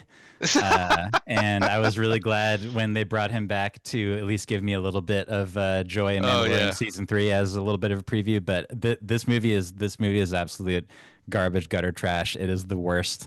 It's the worst, one of the worst paced movies I've ever seen in my oh life. dude. The dialogue is horrid. Somehow Palpatine returned ended up becoming Ugh. like a meme that Or sort of bad writing. symbolizes Yeah. a lot of just what has gone wrong with the Yeah. Disney era. Uh, do any of y'all have any problems with just putting this in Riot Control Squad and moving on? Yeah, I've never walked out of a theater before. I've never walked out of a theater upset. other than this movie. Yeah, I was actually Like, we all walked out in silence. Yeah, I remember like- just being like trying to Not- like. Evan, Also I never think happened. you and I went to this together. Yeah, we right? did. Yeah, we were just yeah. like, what the f was Oh that? no. Yeah, Yeah. And I think we just had like a terrible night after that. yeah. It was I just remember like, we went out to dinner. what I was is feeling pretty going on? good, really excited Yeah. to hear the music playing, Star Wars, and then I just remember looking around like, what the hell's happening? Is this am I having a stroke? Like, Yeah. why is this so terrible? Like, what's going on? Like, yeah, it's just yeah. it's so bad. Boo, gutter trash. Right, Control Squad. anyone who argues this on Patreon, we're gonna kick you off of Patreon. oh yeah, you're done. I don't even care what Raccoon level will, you're on. Raccoon will see you to the door. I've never Evan, heard take him out. anybody say this movie is good. No, no. There's we no could there's talk no mixed about opinions. this all day long, but like if they had put any of that in the second one, it could have changed. Not the Palpatine thing, but like literally anything. Anyways, go ahead. Yeah. Just move to the next one. Let's move on. Jay. Yeah. So we were talking about family oriented stuff earlier, Mhm. and Yep. then we have the most recent entry in this is Skeleton Crew. Yep. So what did you think of that one? Masterpiece. I loved it. I think it's Okay. one of the best pieces of Star Wars media ever put out. Wow. Okay. And I think for this reason, because they live in the world of the lore, right? Like, so we hear about knights and samurais and like all this stuff. And Yeah. like just from the beginning, these kids are dreaming about this stuff. And it just like it gave me like this Goonies, like Gremlin, like Yeah. this 80s like and it's not really it's a kids show, but it doesn't pander, so it's not like it's not talking down to anybody, and it's just being what it is. It's like an 80s kids movie Yeah, where it's and like you can have some dark stuff happen and that's okay. Right? You can have some bad stuff happen and that's fine. Like Yeah. you can you're children, you're not stupid. You know, it's like Right, here's some right. yeah. and it's like, and I just found it to be wonderful, and the expansion on the lore and like Star Wars, and like, you know, if no one's seen it, spoilers, but like, you know, with their planet and what it is and how it works. And I thought Jude Law was amazing in this, and like I love Jude Law. He was anything. great. Honestly, I've been a huge fan of anything pirate related in the Star Wars universe. Like it started in Mandalorian, like it's all so good, and like Yeah. so yeah, masterpiece. I think probably between Andor and Rogue One, where we have it listed now, but yeah, it's a masterpiece. I will give you that this is very good. I'm not sure it's quite a masterpiece. I think, yeah, I don't know. I don't think it achieves that level. I think that I give it bonus points for what it is, like what Jay was saying in terms of what it offers, which is so seldom offered, is that like a true adventure Yeah. story Yeah. is so rare These these days, yeah. especially. Like, you know, you mentioned the Goonies, but like you think about the Indiana Jones films or various other things like that, to where like kids are involved. Like sometimes they're in a decent amount of danger, but they're being led through by an adult who is not perfect, has some problems, and that there's some real tension. Is that it's just a shame that stories like that are so hard to find these days, because I think that they can really just like be a super fun thing for families to watch, especially. I mean, it's Treasure Island. Yeah, Like yeah, Star exactly. Wars, Yeah. right? Yep. Like, Yeah. or Disney's Treasure Planet. It's like it's very similar, just with a group of kids. I love. I love Nick Frost kills it as the droid, by the Yep. way. Yeah. He is hilarious, and he's Which, joy, and he's got Smee. Smee. Yeah. He's got the little mouse crawling in and out of his eyeball. And there were a lot of little things like the little owl lady on that planet. That's such like an imaginative, like really great. You know, it's maybe like a little bit different for Star Wars, but it didn't feel un Star Wars-y. It felt like it's a character that leads them along the way in an adventure film, and yeah, I loved it. I think that my only gripe about it, so to speak, is just that I wish that they had given them one more episode to develop Jude, when Jude Law sort of revealed what his character was. Is that there was a sequence that was shot and unused for time that was actually a true flashback sequence where he was like sort of a street urchin with his like hiding away Jedi, and like I think the sequence was when she gets caught by the Empire and he has to run away. And I think that if they had been given the time by Disney to like really develop that more, I think it would have been better. But I really liked this show a lot. I think I'm maybe in like the mid classic zone. But what do you think, Evan? No, I agree with that. It's like one of the few times I actually had fun watching Star Wars stuff. Normally, I'm so jaded at this point where it's like I just Yeah, expect it to be bad, and so like I went in and I'm like, because we'll get to the Mandalorian, because that's kind of a big point of mine where it starts out really cool and then they just kind of taper off, and I'm like, man, I kept expecting this to be terrible. Like I'm like, oh, the episodes can't keep being like okay. Oh, yeah. that episode was good. Well, the next one's gonna be bad. Oh, that was good. Well, man, three in a row. Damn. It's like maybe they'll end this well. So, to me, it's high classic. It's something I could see myself watching again, or watching with people who don't care about Star Wars and just enjoy it. It's like Andor. Like you don't It's have to also like good for Star Wars non to like super it. Yeah, fans. Yeah, yeah. You can just yeah. watch it like, oh, it's a adventure in space. It's a sci-fi adventure, right? And you get to Well, watch it, and it's good. and the great thing about it, and this is the fault I find in all the other Star Wars, and Mandalorian's going to be one of these that I'm going to bring up, but like I don't need you to shove the nostalgia one to one down my Yeah, throat. Like they talked about Jedi. No one knew Jedi. Like and it was just like yeah, like and you're like, oh, this kid's gonna pick up this lightsaber and be a Jedi. Nope, he's an yeah, idiot with a lightsaber. Like that was great to me because it's That like was fantastic. yeah, Yeah. not everyone can be like you know what I mean, but you yeah. hear these amazing stories and it just and they and like no one showed up that we knew from any other media Yeah, before. that's Like nice. that was the best part.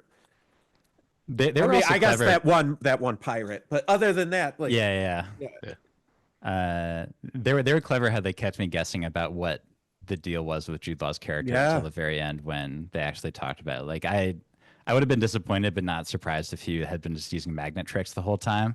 But I think that that's good writing. Yeah. So I think I would like to put it right below A New Hope. Sure. Yeah, that's fine. I think it's good. I hard disagree with that. I think that's fair. I think that's fair. I don't Yeah, think it's I- fair at all. I- I think I you liked guys it a are lot. downplaying. It is so much better than A New Hope. It's so much Wow. better. That statement I just equivocally Wow. like cannot agree with. It's so much better. It was only Hold on. rated. I know this is hard to think of. I know it's a difficult question, but I'm gonna Okay, ask here we it. go. All right. If you ignore effects and like the state of how movies are made and ignore your nostalgia and you watched A New Hope and you watch Skeleton Crew today for the first time, which one would you say is better? I would say New Hope's better, Yeah. but not by a ton. Yeah, what it's I don't worth. think by a ton, but I don't know. I'm trying to take the Goonies movie and just slap Star Wars on it for your analogy, because they're both like one's a movie, one's a show, right? So Yeah. it's hard to like Yeah, stick in there. And I'm like, well, what if Goonies had like if they went down into like a space station instead of underwater, and they found the spaceship full of Imperial credits that they Yeah. old One-Eyed Willie, the space pirate, left. And I'm like, yeah, I I will say, good point. Hard to quantify, but Yeah, I know. It's yeah, hard yeah, to I take think it's a good ourselves out point. of But it, like, but yeah, I'm like, trying to like do it so it's like I like them both a lot. I don't know. yeah, okay. the patrons rated this 17, so a little finger wag to all of you. You guys are Damn. so wrong. 17 yeah. out of what? Out of 22. So You morons. Jay, let's try not to I will. attack the patrons too much. I'll be at Adepticon. You come fist fight Come me at over me. this. Come Yeah. at me with. All right, if you want to fist fight, Oh then my God. let's get to the next one. Yeah. This also happened by accident, Mike. Star Wars Episode 5, Empire Strikes Back. Go ahead. All right. Oh man, here we go. All right. My clearly factual and absolutely positively 100% this is what it is opinion. is that I think Episode 5, Empire Strikes Back, should be put in the good Star Wars category. Whoa. Um, I think Episode 5 is got some good moments. Oh man. The Battle of Hoth is obviously an excellent scene in Star Wars. Yes. But I think the majority of the rest of the movie is just a um like hour and 20 or 30 minute romp to get us from episode 4 to episode 6 and doesn't really actually contain much of value. Oh wow. So when the I really go- like that, Mike. That's a great hot take. Go ahead, Evan. I was say, so when the tentacle monster from Rogue One you love so much came and talked to you about this movie, did it wipe your mind? Oh my God. And to be clear, I just want to Bugattis I- will I make have- you hate good movies. I have always felt this way. Episode 5 is my least favorite of the original trilogy by a large margin. And I think that, Heavens unite. it is like I think episode 5 is like top tier whiny Luke is how I feel about it. I'm with Jay, Mike. go ahead. I'm with Mike. Oh no. You son of a gun. You son of a gun. I'm actually. He's ready for this. I would put Empire in good Star Wars. Honestly, I don't because okay. In reality, there's two good parts to that entire movie. It's the Battle of Hoth and I Am Your Father. Yep. The rest of it is literally nothing. You can literally cut the rest of it and it would yeah. be the same story. Yeah, What? exactly. Yeah. Okay, but Dude. what about like I Yeah, I'm think getting mad now. Yoda is incredible in that movie. Yeah. Like, I think obviously he's it was the annoying. introduction to him. Yoda? But like he does the thing to where he initially he exposes Luke's immaturity, and I totally agree is that Yeah. it's top tier whiny Luke, but this is the movie about him growing up and developing into operative Luke, so to speak, that we see in Return of the Jedi when he is like in charge of his own emotions, and he has like sort of like figured out who he is. Is that the Dagobah sequence? It's true that it may not be like thrilling action, but it is to me the epitome of like showing the master apprentice relationship that we've seen in so many other examples. And when Yoda does this thing of initially pretending to be a crazy old hermit, where like I think that there's some really good comedy with him and R2, and he's just like pretending to be this like nutso old man. Mine. Yeah, exactly. And like Luke is falling for it, and he exposes Luke's arrogance. He exposes Luke's immaturity. The cave sequence exposes that he is like too quick to resort to violence, and that like that is not the way that Jedi should That operate. cave sequence was just like somebody was just tripping balls when they wrote and scripted and shot that. Like, Well, it's like a spirit quest, right? It's meant to be sort of mythical, I think. Sure. It's meant to be like what a hallucination that the Force is giving him when he walks into the cave, right? I mean that's what it is, and so it's sort of dreamlike, and like also I'm going to say the romance, like it's great. There's two good romances in all of Star Wars.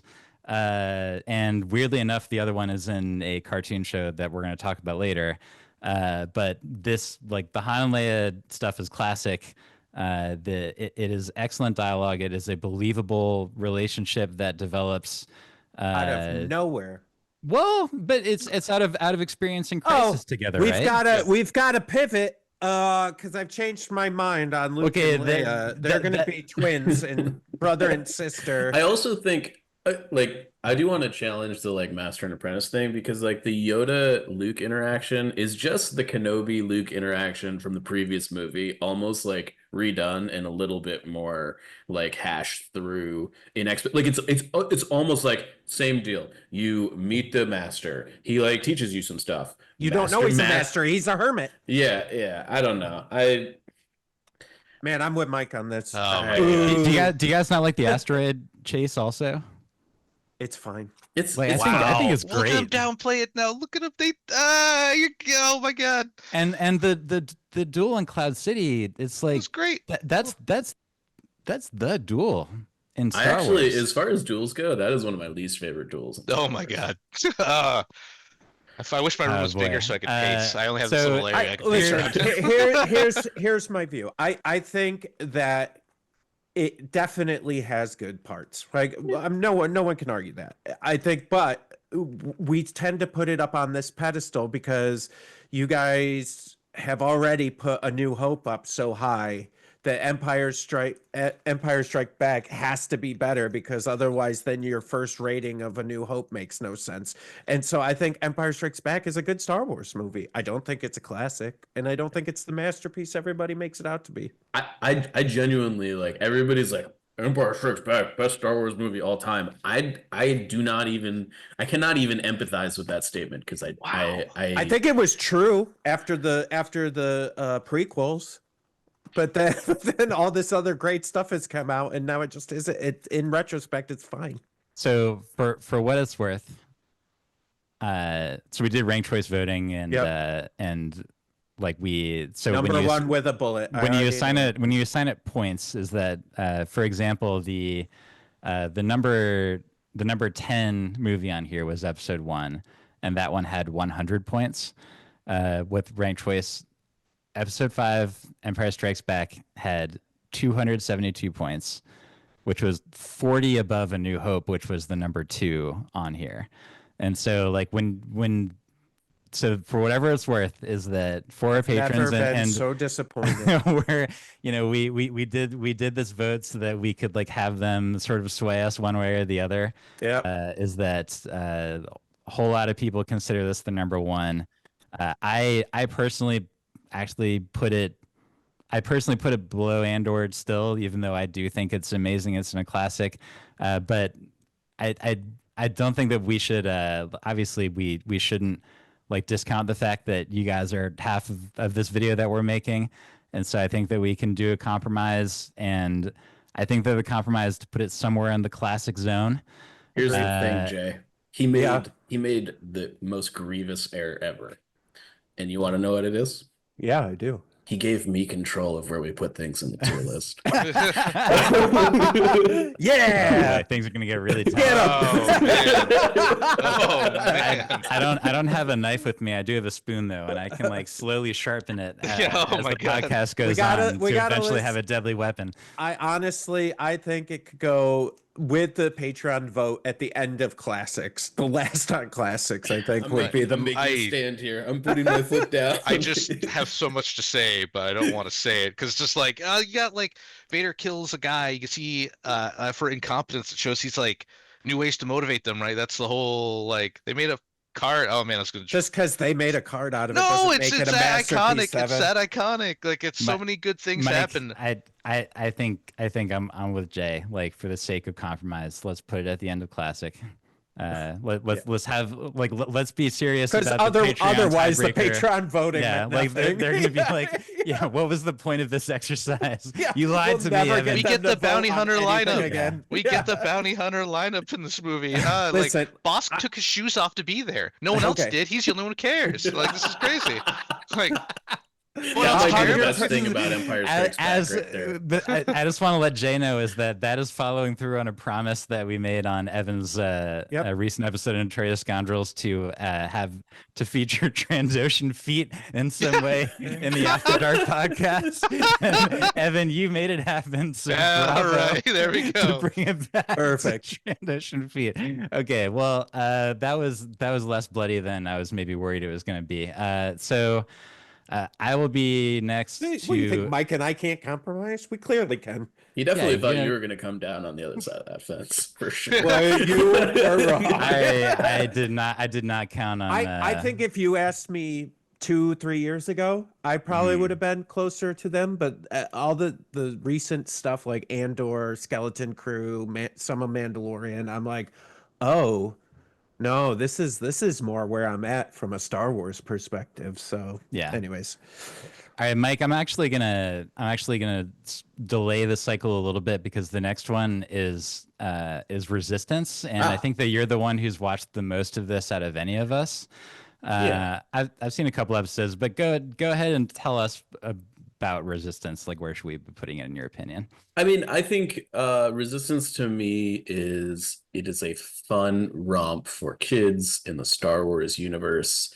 It has some interesting tie-ins that, like Wedge is like a main Yeah. character, Huh? which there's some good content that not Wedge. Poe. The Poe is the main character. The new Wedge. The new Wedge. Oh, I thought Yeah. when you said Wedge, I'm like, oh, I gotta watch this. Yeah.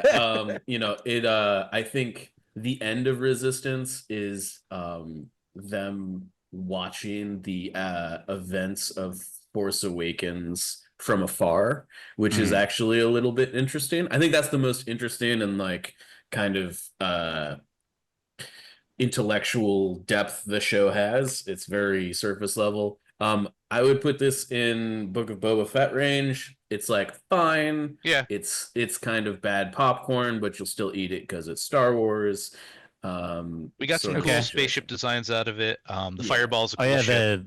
the bomber, the first order bomber is like really cool. First And order that was bomber. briefly an You X-wing. get Major Vong out of it, who is they put like he just came out in the Jump to Light Speed card game. He's also like an X-wing. So there's some cool characters who like came out of it. I'll agree. The It's made for kids. It's not made yeah. for like high art, but The I think the it's like setting could have been like super dope. I think like in like a yeah, like live action setting, like the whole premise of this thing is they're on this like floating like platform that like can move around on the planet, and Yeah. it's do like I don't races know. and stuff. Yeah, it was Yeah, like a it's racing show kind of. okay. Like it's fine. Like I don't Yeah. think it's particularly But it sounds like we should put it right ahead of Boba Fett.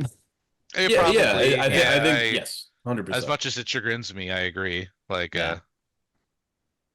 Okay, cool. So we will move on now. I'm gonna talk about the Clone Wars movie.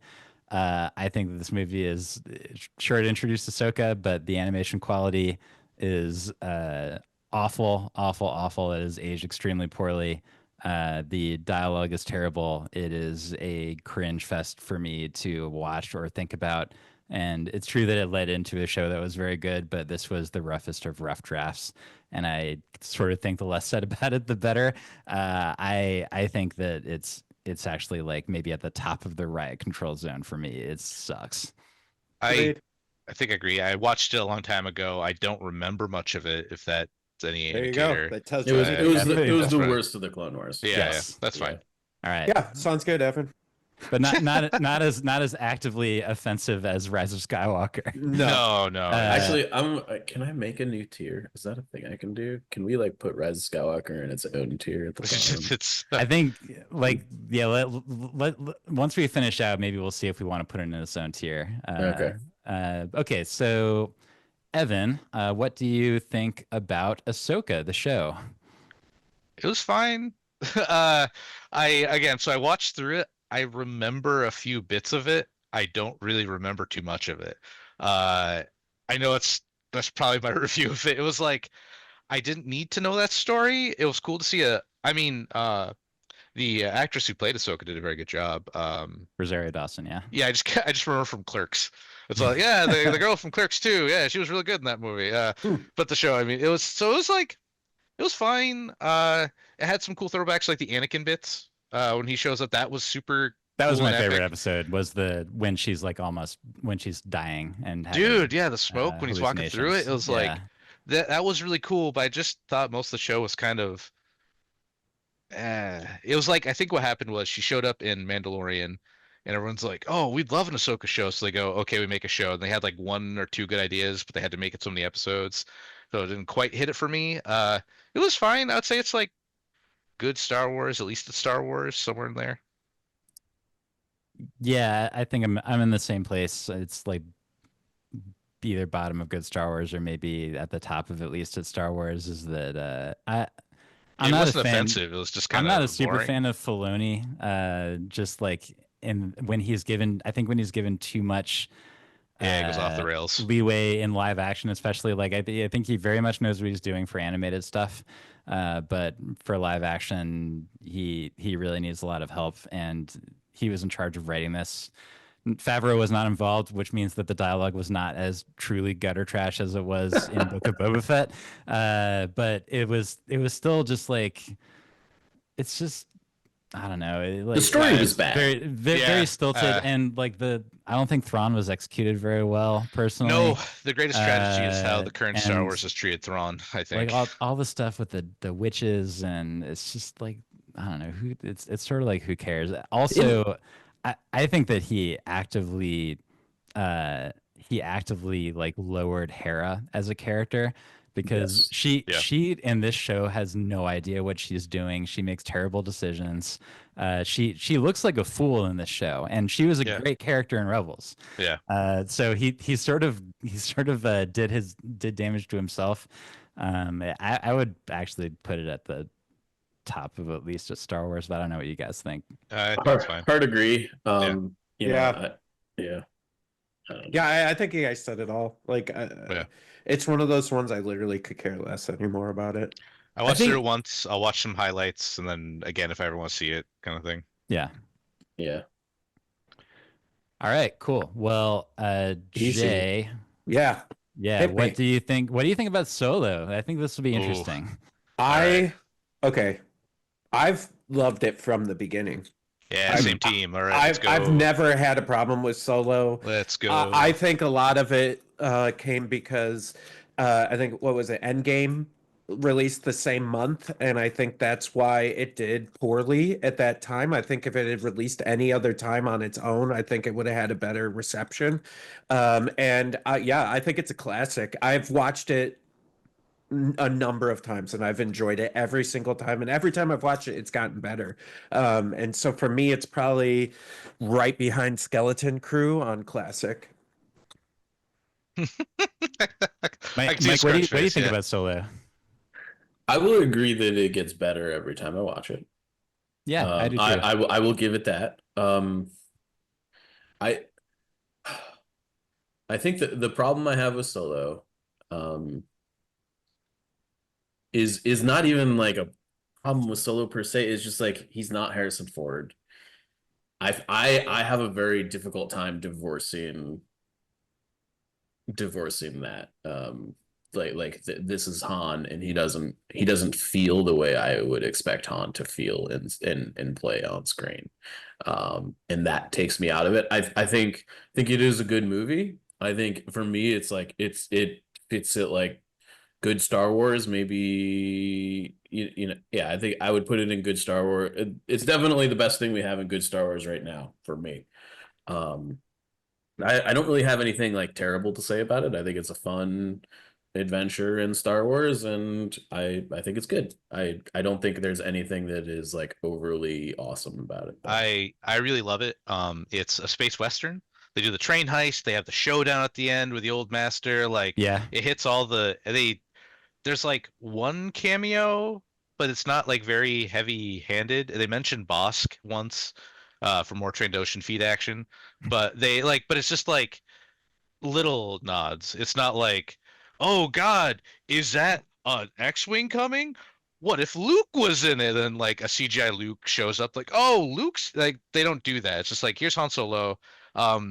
There's some issues like his name Solo. It was really silly. Like, oh, you're alone, Solo Cup. You know, that was sort of that's yeah, short yeah. name now. Well, That was I loved the mud troopers and the battle, that and was like great, showing yeah. That was how great. like That how was a much- fantastic sequence. how hell war it really is for the Yeah. non like. It was too short. I wish it was Oh longer. my Yeah. God, I know. Like, and I think it just opened up all these doors that I think Andor and Mandalorian and all these other shows are walking through now. And Yeah. so I know I rated it kind of high on classic. I would probably put it behind Empire to make everybody happy, but like I think it's a classic, and it's something Yeah. I continually watch. I'm always there was this time when they were too afraid to touch it. So the X-Wing miniature game got the Falcon from Solo, and that was Yeah. like it for a long time. And then they got the TIE Bruiser, which was the one with the big gun on the side. But then there was a long stint where no one wanted to talk about Solo or like add any bit of that until the card game, actually, till Unlimited, where like all of Solo's in there. Every character's a leader, and like there's references to the movie, and I'm like, oh yeah, hey, remember this was good and like hated for kind of no reason. Yeah. So like I'm glad to see it actually get its time in the sun, at least in the card game. But no, it was like just a fun Star Wars. It's what people say they want. They want a fun Star Wars adventure that's not nostalgia bait, but they don't talk about it that much. And I don't. It's like you can't say you want it, and then they made it, and then you don't talk about it, right? Like this is. I think it's really good. I really Yeah. liked it. I bet that if either we saw the original Lord and Miller version because they were fired like Yeah. halfway through, or Yeah, if we saw yeah. a full Ron Howard version, is that I Yeah. think probably both of those would be slightly better movies. Yeah, the first one Then was too it's a warlike, little they bit said. it's a little bit jumbled, but yeah, lots of great like the side characters in this are all great. And I especially liked Dryden Voss as Oh yeah. like when I don't think I'd ever seen God, I'm blanking on the act. Paul Bettany like really turn on like villain juice as Yeah. much as he did in this movie, but he killed it. He He did, was yeah. great, and I loved Woody Harrelson. Like Yep. he had some layers to it, and so.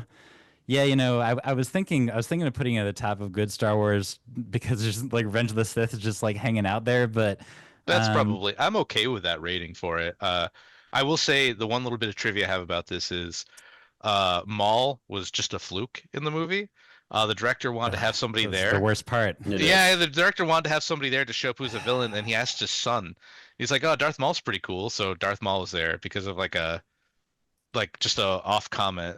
It's I had to explain to my dad in the theater, and he was like, "Didn't he get cut in half?" I was like, "Well, you see, Dad." Well, he hated himself back to life. Yeah. So he's, There's 40 hours of exposition that you have to Yeah, watch here to understand how we got to this scene. And honestly, what's really funny? That's what Ahsoka felt like too. Like when, Oh, when my totally. wife and I Yeah. watched it, she's like, "Who the heck are any of these people?" I go, "Yeah, it's a long story. I don't even know how to get there." She goes, "Well, Yeah. how would I watch this?" And I'm like, you don't. "I don't. Yeah, you just don't. Yeah, Very good question. yeah, All right, so Yeah, Mike wherever and you Jay want. feel like the top of good Star Wars. yeah." All right. Yeah, I yeah, think that's where fair. Mike was, anyways. I was Yeah. might have been the only one at classic. So Well, I think it's a classic. It's I think absolutely, it's but I top think of it's good is better like- than Yep. people give it credit for. agreed.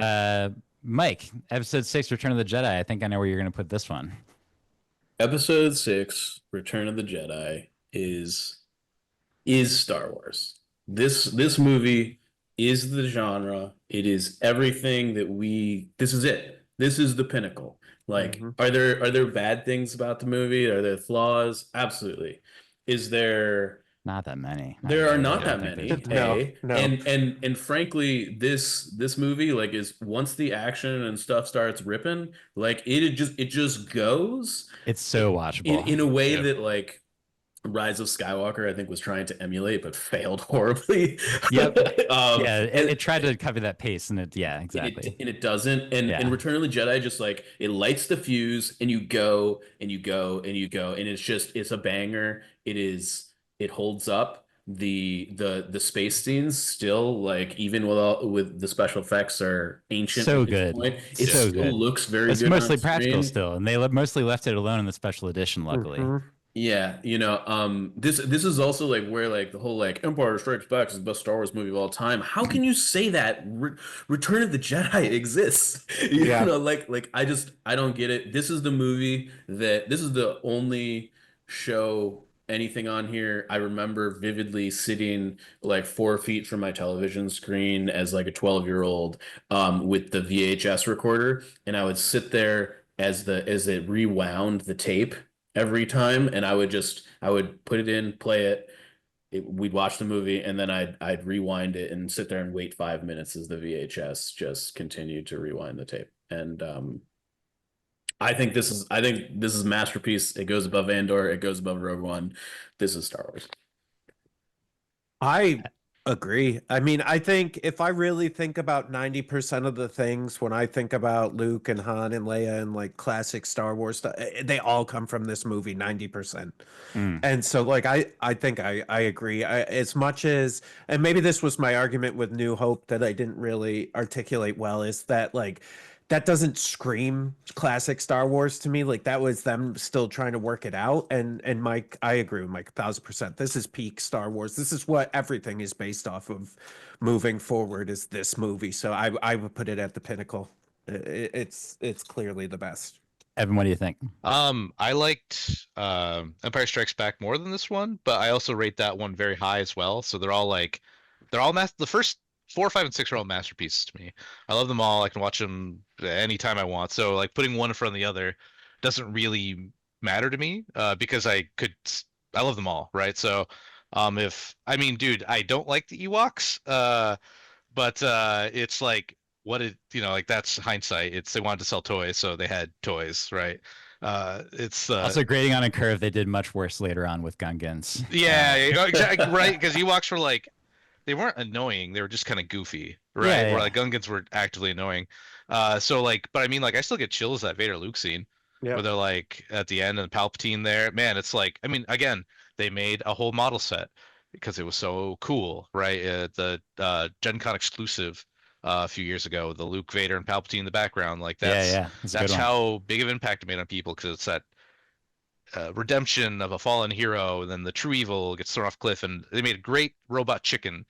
Lots of if you haven't seen them, the robot chicken skits and all this is fantastic. Yeah, But it's true. Led to some excellent. good parodies. But no, it's I'd say it's a masterpiece. It's there, great. there is some footage on YouTube. It's obviously like it's one of those things to where it's so rare to see something like this because you would have to rely on somebody having like a video camera in a movie theater because who the hell would be crazy enough to do that in 1983? But there is footage of I think it's like in somewhere in Europe of the crowd reaction when Vader grabs Palpatine and he tosses him down the reactor shaft, and people went absolutely bonkers nuts. Yeah, it was And a that was big just like in moment, yeah. some random theater in It's Europe, awesome. and yeah, like when you're seeing that for the first time, like that's in a way it's sort of like the culmination. I guess it's sort of literally the culmination of the classic trilogy, and Vader deciding to turn back around and go against his master for selfless reasons, and like that's awesome. The action sequences are awesome. The Battle for Endor sequence is they've done a lot of multi-tiered climactic battles in the series, but Battle for Endor is the best one, I think. So for what it's worth, the patrons put this at number 4. I would put this at like based on your arguments is that my personal feeling is that it's number 2 behind Andor, but if the three of you feel like it should be ahead, I then think we can put it ahead. Yeah, I think if it's nothing ahead. else, it's the most influential. Like it spawned a whole lot of stuff, Yeah. It's what truly I think it's what truly like sealed it as like a classic a trilogy. legendary piece of American fiction. It's the only trilogy I can think of where like all 3 pieces are like real solid. No, like you may not like Empire Strikes Back, but it's not like a bad movie, right? It's not like Terminator 1, 2, and 3. 3 sucks, right? Terminator 1, 2 are the good ones. Indiana Jones 1, 2, and 3. The second one stinks. The first 2, like 1 and 3, are really good, right? It's Are we Second going one's to go hilarious. into a podcast about Where- the Lord of I the Rings think- here? I think Because, we- I mean, Lord of the Rings is very good too. Lord of the It Rings sounds is the premiere. Yeah, But that's- anyways. Yeah. Yeah. That's not fair. All right, That's because they another got, like, podcast. an So much amazing time, series. guys, please. But yeah, it's All right, so next we have Mandalorian. oof. And that's me. I'm gonna say the first 2 seasons, like it was great to see Star Wars on TV, and then there were parts of the first season that were really rough. I think the second season really got it going. I was a huge fan of the Luke sequence. I had lots of local friends. Like it was actually very divisive amongst my friend and play group here about whether it was like over reliant on nostalgia to bring him in. I liked it a lot personally, and then season 3 happened. Season 3 started off well with the Swamp Thing pirate guy. I Yeah. absolutely loved him. And then Yep. from that point forward, everything else in season 3 was absolute gutter trash to me. All the sequences with the Mandalorian covert, the one where they were just like shooting at the ocean. Oh, dude. They cut to them and they're just like shooting at the ocean. They're not shooting at targets. And I was just like, what is happening? Then there's clones of Moff Gideon. There's the Ugh. absolutely ridiculous like Imperial Remnant High Command dialogue sequence where Favreau was probably writing part of that because it was absolutely terrible. And so it was a real whiplash for the series, and I think that what it ended up doing is that to me it lands Mandalorian at like the bottom of good Star Wars, and that's because the first 2 seasons are booing it big time. I Yeah. agree 1,000%. I Yeah. couldn't agree with you more. Yeah. Yep. The first No, it's, the first 2 seasons, I was like, this may be the best This is Star cool. Wars I've Yeah. seen. And then Yeah. all of a sudden, it's like, this is, and it's this, What have you done? it's this, in, No. it's this, in like even with Ahsoka popping in there, that was cool. Like, oh hey, Yeah. there's a random Jedi one episode move on, right? Like, Yeah. but this incessant need to shoehorn in everything else from every other piece of media, it's like that is not what we want at all. You guys are completely missing the point. And Yeah. so like the whole Mandalorian storyline, like the in and out, like meeting other Mandalorians was fine, but then like it was utter nonsense. So I'm with you 100%. Hot take: the first episode of The Mandalorian was the best episode of The Mandalorian. That is a hot take. Not a ton happens. It don't- doesn't, but I think the vibe that's set, like I like we- the vibe. when he Yeah. rips the guy through Yeah. the door and it cuts him in half, and then I like don't he disagree. shoots IG-11 right to save the baby, and it was like the shootout scene. I think maybe that was episode 2, or did that all happen in one? Maybe the first 2 episodes. Let me The read. first 2 episodes. It was Yeah, the very first 2 Witcher. episodes were like, yeah, it was It very was like Witcher. Yeah. it was very cool. And they got like, I don't hate season 2. I like season 2. Season 3 is really bad, but like I watched those first 2, and then it just never quite hit those heights for me again. Like those 2 were like real. You know what I think it is, and I kind of touched on this before with Boba Fett, but this need to make morally ambiguous people good guys. Yeah. Like you're like, no, the moral ambiguity was what we enjoyed about that character, was that like Jude Law, they nailed him because you never know what he's gonna do. Yeah, that's You're true. like I have no idea where this guy is, and that's what's exciting about this character. And Yeah. I think the first handful of episodes of Mandalorian was so exciting about that, was like you're The like first 4, yeah. yeah, you're like Because I definitely think that like even the back half of season 1 and all of season 2, like the Grogu Mando relationship is obviously like painting him into that box already, Yeah. right? Like he's supposed to be turning into a good guy because this like child is right. turning his heart, right? I thought the when he takes off the mask like at the end of season 2 is like I thought that was like truly touching. Yeah. Like, Yeah. I'll just be frank about it. I thought that was like a beautiful little scene, and then when Book of Boba Fett, they were like, "Psych, he's gonna hang out with Mando again." Yeah.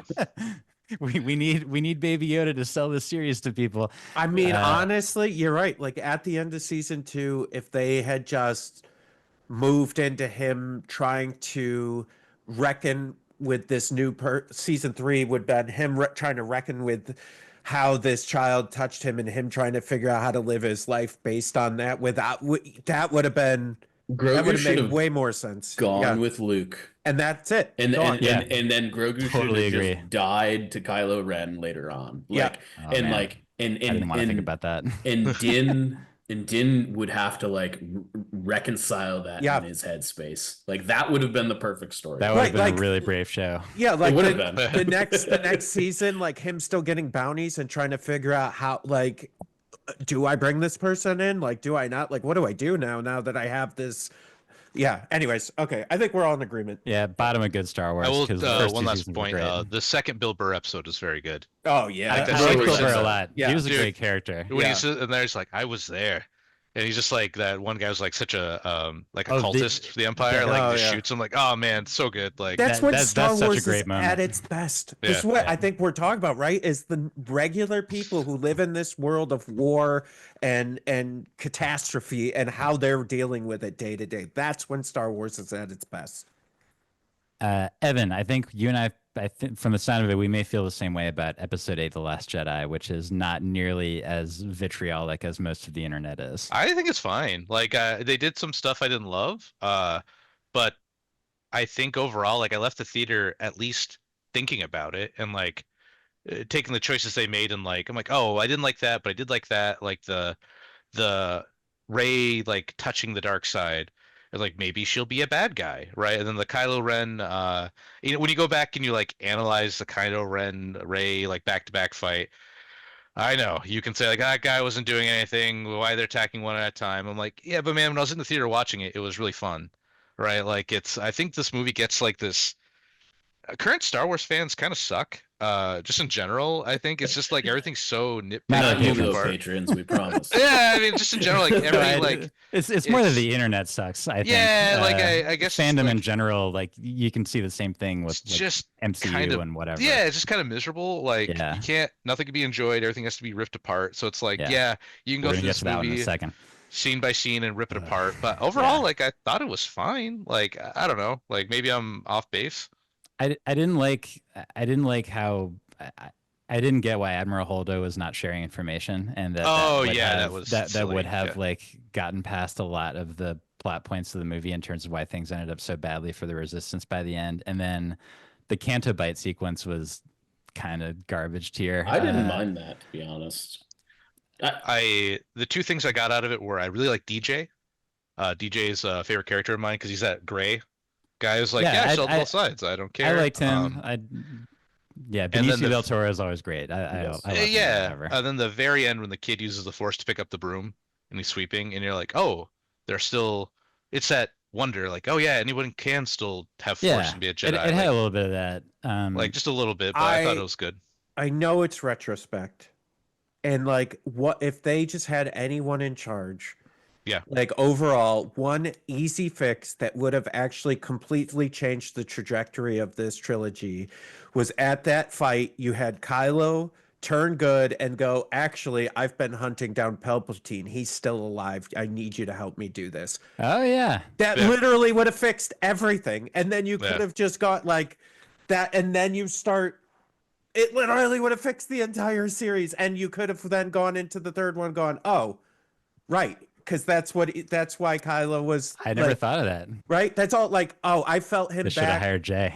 I felt him back when I was training under Luke, that he was still alive, and I knew that I had to go deep undercover to make this, to find him. Otherwise, it never would have happened. That feels. I That- wanted that's Rey and actually- Kylo. I wanted It Rey and is. Kylo to switch sides at that scene, where like she touches the dark side. She likes it because of all the loss in her life, and he like realizes he strayed too far, and then they swap places. I thought that would have been a cool like thing, Or but they just took like the literally most anything. boring of all Or choices. they could have kept Ray as no one, which I liked where that was going. Yeah. And Oh, so yeah, we, that we was fine, yeah. we've just named several ways that this movie could have been better aside from the way that it actually was. Yeah. It's- And at or least you it's know, Star Wars. a lot of that is Episode 9's fault.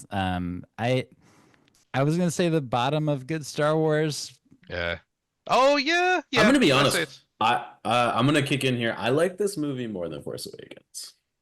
Okay. I Okay. thought That's this fine. movie was better than Force Awakens. think I that there's don't a- actually have a problem with that. I think it's like I think it's fine. People give it a real hard time. I don't really There is know.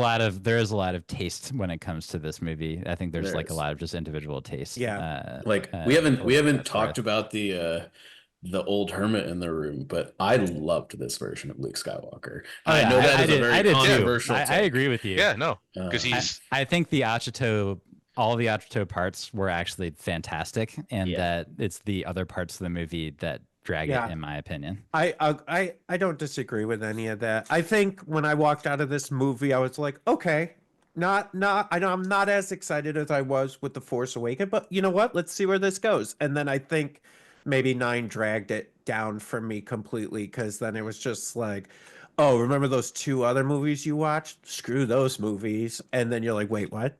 And Yeah, then, yeah, like, right. yeah. That's the thing. like Actually, I'm making a crate mat for my Legion board. Jay made a crate mat years ago yeah. of the red and white planet. I've got some stones printed out that I got to Yeah. paint. So like, Oh, I like. nice. I That think planet, that end fight was so cool that I'm remaking it. All right. Yeah. that planet I makes me hungry for red velvet cake every time I see Yeah.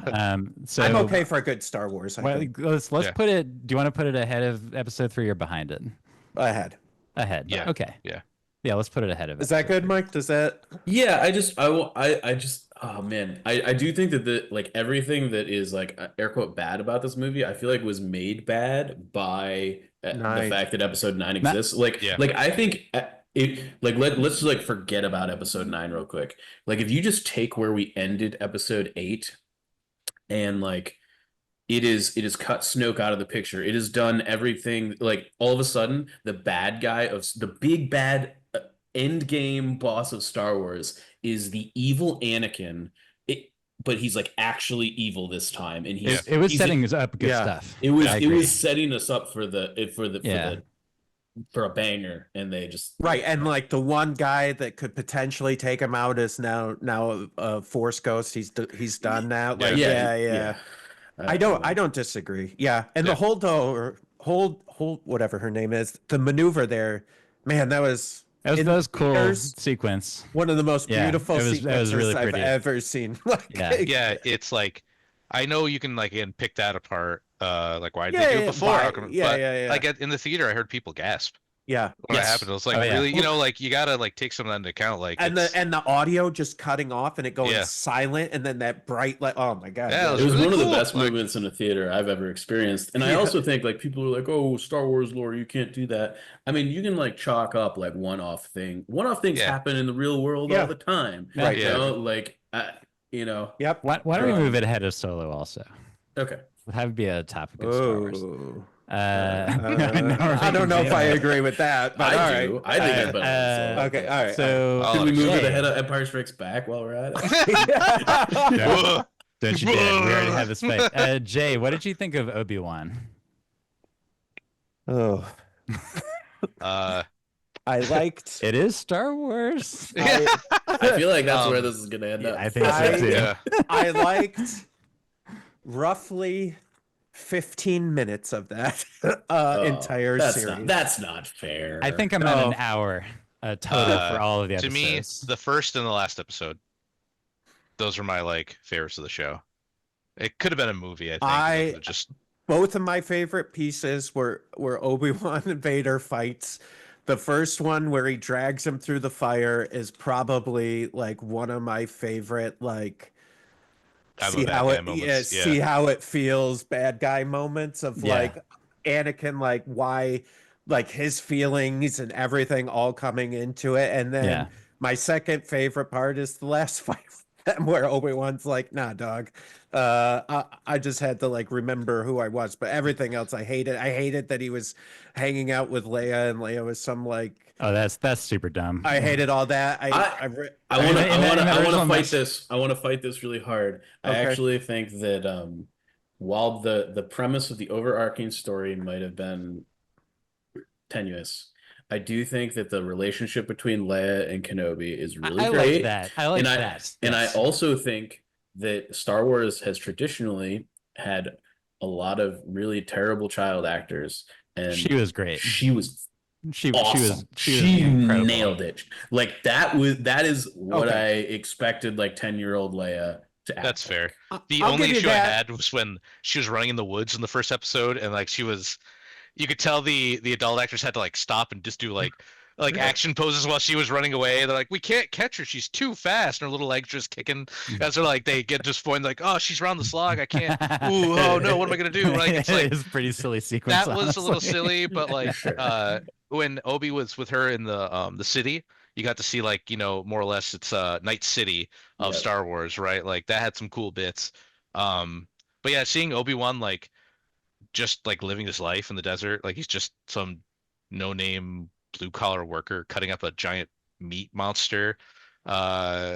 Cool. Like I thought that was kind of neat. Yeah, And I then thought that was great too. we Ewan got the, McGregor is so good that he buoys the whole thing. oh yeah, like, yeah, absolutely. Yeah. I think that I would summarize it as being a badly written like overarching plot that is elevated by good acting. Yeah, I'll give you that. From pretty much all the corners. I actually liked Rupert Friend as the Grand Inquisitor a lot.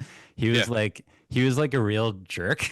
yeah, yeah, And the way that he big dogs second sister or third sister yeah. when he's like, you know, I wasn't dead, you suck, we played you, go to hell. Like I loved all of that. I And it's I just hated that all of that. No one it- dies. Like everyone's getting Yeah. stabbed and cut in half, and Yes, I they just agree. come back. It's like it's a whole thing with Maul. Like he got cut in half. Like, can we just end this? Like, Yes. why does everyone get That- stabbed that and is cut in fair. half and everything? Oh no, I'm fine. Everything's but fine. I think the fact that the whole thing like What's the doesn't make point of sense. having a Like, lightsaber if no one dies?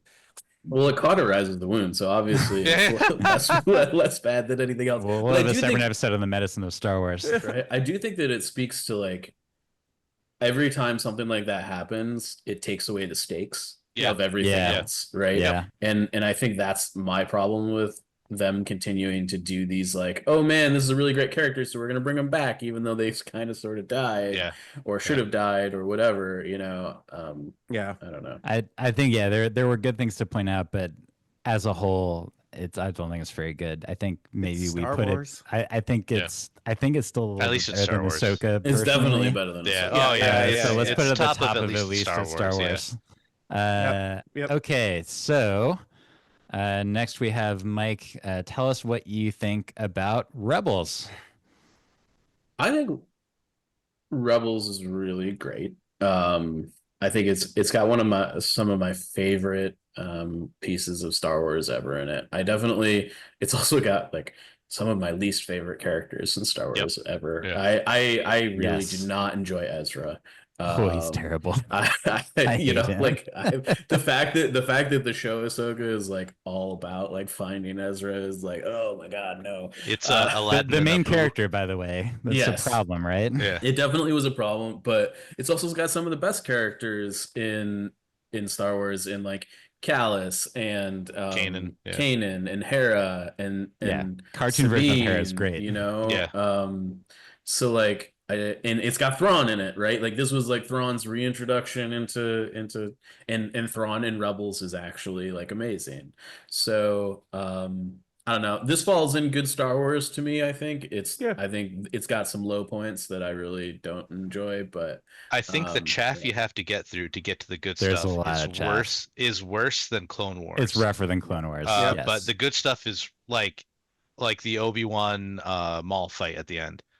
Like that was great. That was like 10 minutes, but it was great 10 minutes. yeah, it was like really cool. He switched the stances, he caught him off guard, Yeah, and it was I like one that a slash, very samurai.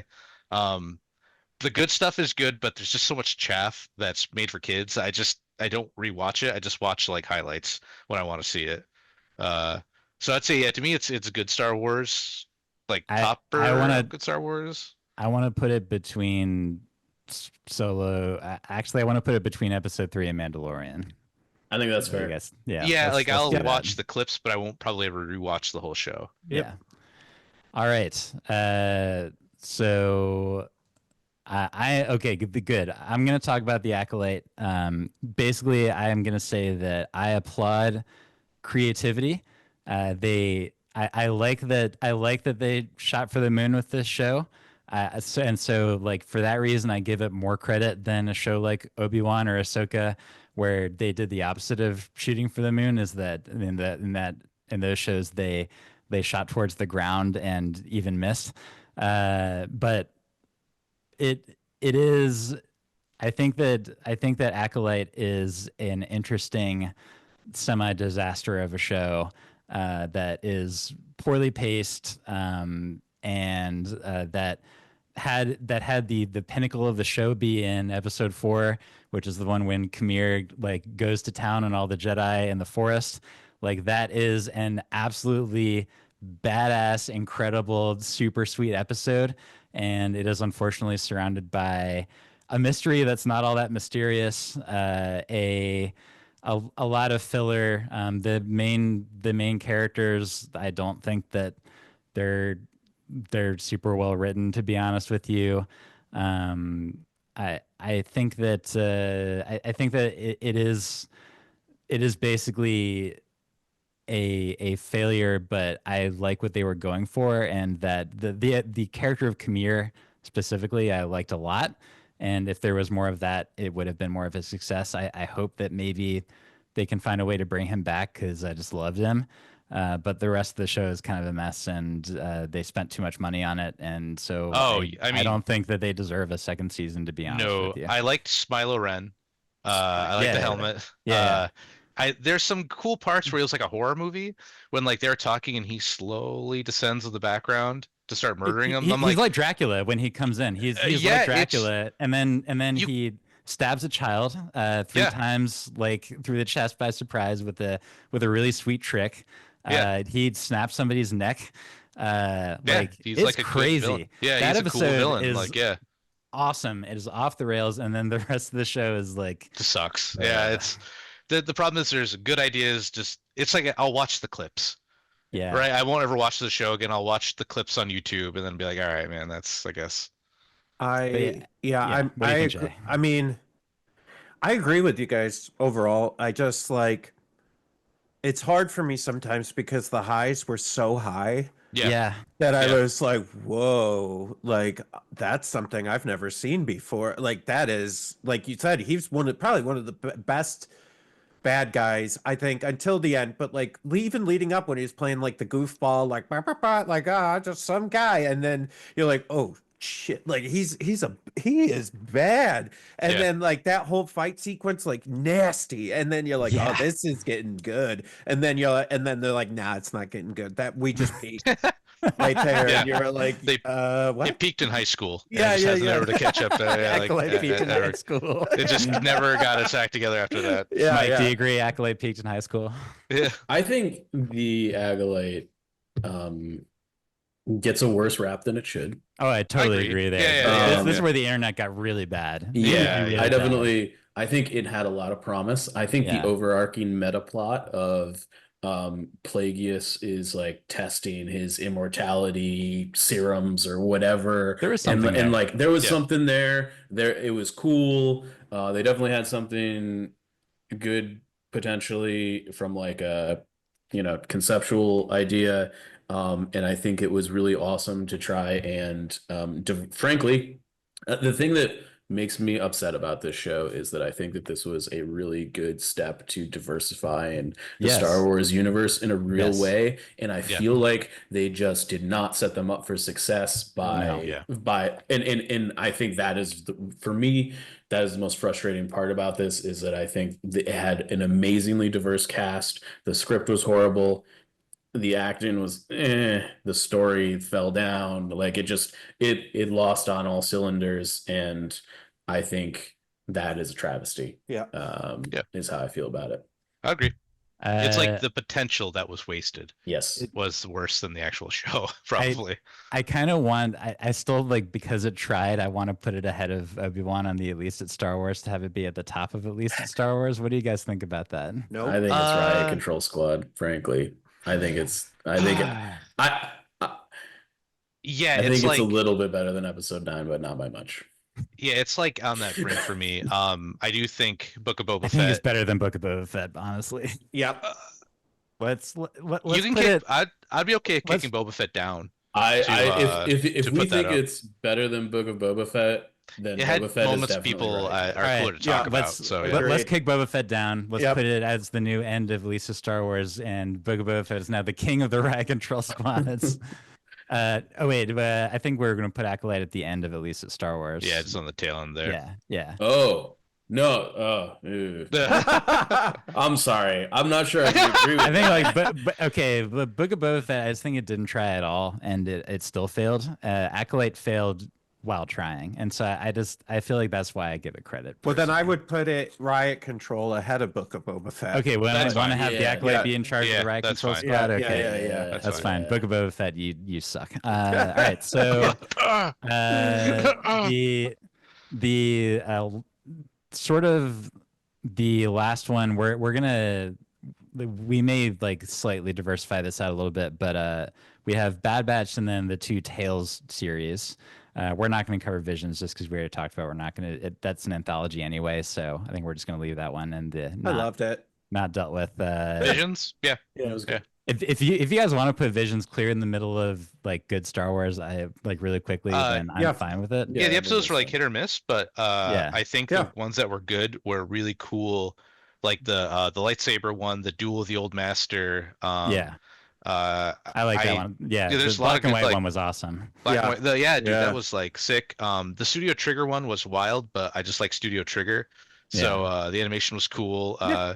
It's like you just watch. It's like we're talking about like bad popcorn that you eat. This is like good popcorn where you don't really think about it too much after, but you eat it and you had a good time when it was there, but you're not Yeah. always, it's like, it's fine. They're also sort of Right. hard to be bad. They're just like scenes, right? Yeah, You they're just know, little like vignettes Yeah, of cool, yeah. like, yeah.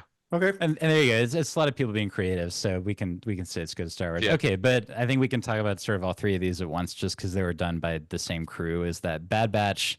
Like we'll just talk about that first. Evan, what do you think about Bad Batch? Bad Batch is a show I didn't want, but ended up being pretty good. Like, Totally agree. I wasn't like, oh man, can't wait for Bad Batch. When they said they're doing a show, I'm like, I mean, I guess. Yeah. And then I watched it and I had a good time with it. Yeah, my vision of it skewed because I hate Bad Batch and Legion so much. They're just so good. They're just so good. They're just so good. Like Yeah. that I'm like, but to be fair to them, they're crazy in the show, right? They're like these do all get it all done, so they kind of had to be like that in the game. But it's anyway, it's a whole discussion. But like my vision of that skewed a little bit. But I think Bad Batch is good. Tales of I watched the other two. I don't really remember too much of them, if that says anything. Bad Batch being my favorite out of the three. I liked it quite a bit. The other two I don't really remember too much. I I liked Omega pretty decently as a character. Like I feel like writing kids is tough. Yeah. And that, but like if you compare it to Ezra, it's like friggin' night Oh, and day man. in Yeah, terms of I'll take likability Omega all of child day. Yeah, yeah. characters. And like I like her earnestness. I like the just how she embraced the Bad Batch as like her true family, and Yeah, that found ended up family like stuff's always being good. Yeah. it was just a nice story there. Weirdly, my favorite episode of this was the Cody and Hunter episode, or Cody and Crosshair episode, I should say, Yeah. because that like I wish we had actually got to spend a little bit more time with Cody to sort of get into maybe the regrets that he's feeling about at least of turning on Obi-Wan and the rest of the Jedi and thinking about Yeah. that stuff. But yeah, I thought it was good overall. Like I agree. We didn't like nobody asked for this, but it ended up being like a nice thing. Yeah, it was good. So Like it was yeah, like I think it's somewhere in that good Star Wars zone. I kind of liked it a little more than Rebels personally, but like Jade, how did you feel about Bad Batch? Yeah, I think it was fine. You Yeah. know, Yeah. I didn't hate it. I didn't love it. I didn't feel like I was on the edge of my seat with like some like Skeleton Crew or Andor. But it was serviceable. it was fun because you didn't know who was going to live or die because That's none of these true. characters are in Yeah. anything. And so that's why we're like we'll go back to Mandalorian for a second. When Luke did the hallway scene with the Dark Troopers, he was fine. He has to show up for the next movie. So there's like no danger of him, Yeah. like being in there. So it's like with them though, like they could kill any one of these guys at any time because they don't show up in anything later, right? Like Yeah. it's so anytime someone was on the edge of death, they could be gone, I mean, it's hard for me too. I struggle with the cartoons in general. I just, I love animation and I'm an animator and so I love that part, but like I just fluff is not really something I enjoy generally. And I know Bad Batch doesn't have as much as some of the other, but still there's a little where you're just like, okay. Yeah. Yeah, Mike, do you have any particular feelings about Bad Batch? Yeah, Bad Batch is a waste of space. Oh, wow. Damn. And frankly, Oh, this glasses show off. Okay. this show had so much promise, I think, but was wasted on the character of Omega. I think if you had taken Bad Batch and like put them in a gritty space where they were like they're the ones that are defective clones and trying to figure out like their position and role in the universe, post Republic without Omega. I think that that's really interesting. Instead, we got this like weird babysitting like show where they're just trying to take care of this kid as they float through space, and like they like sort of try and team up with like Rex and the gang, It and they sounds don't like my because life. they're so focused. They're so focused on taking care of this like orphaned child that Ugh. we don't actually get any of the good stuff. Dude, that's And like one for one my entire life. yeah, I mean, but like it could have been so much better, right, Jay? Yeah. Could have been so much. I just feel like I'm Jay, floating be sure through to show this space, video to your kids. taking care of the. Oh, I tell them, taking care of these idiots. I had so And- much potential. Yeah. I think they could have done something amazing with this show, and instead we just got a crappy kids show. That's how I feel about it.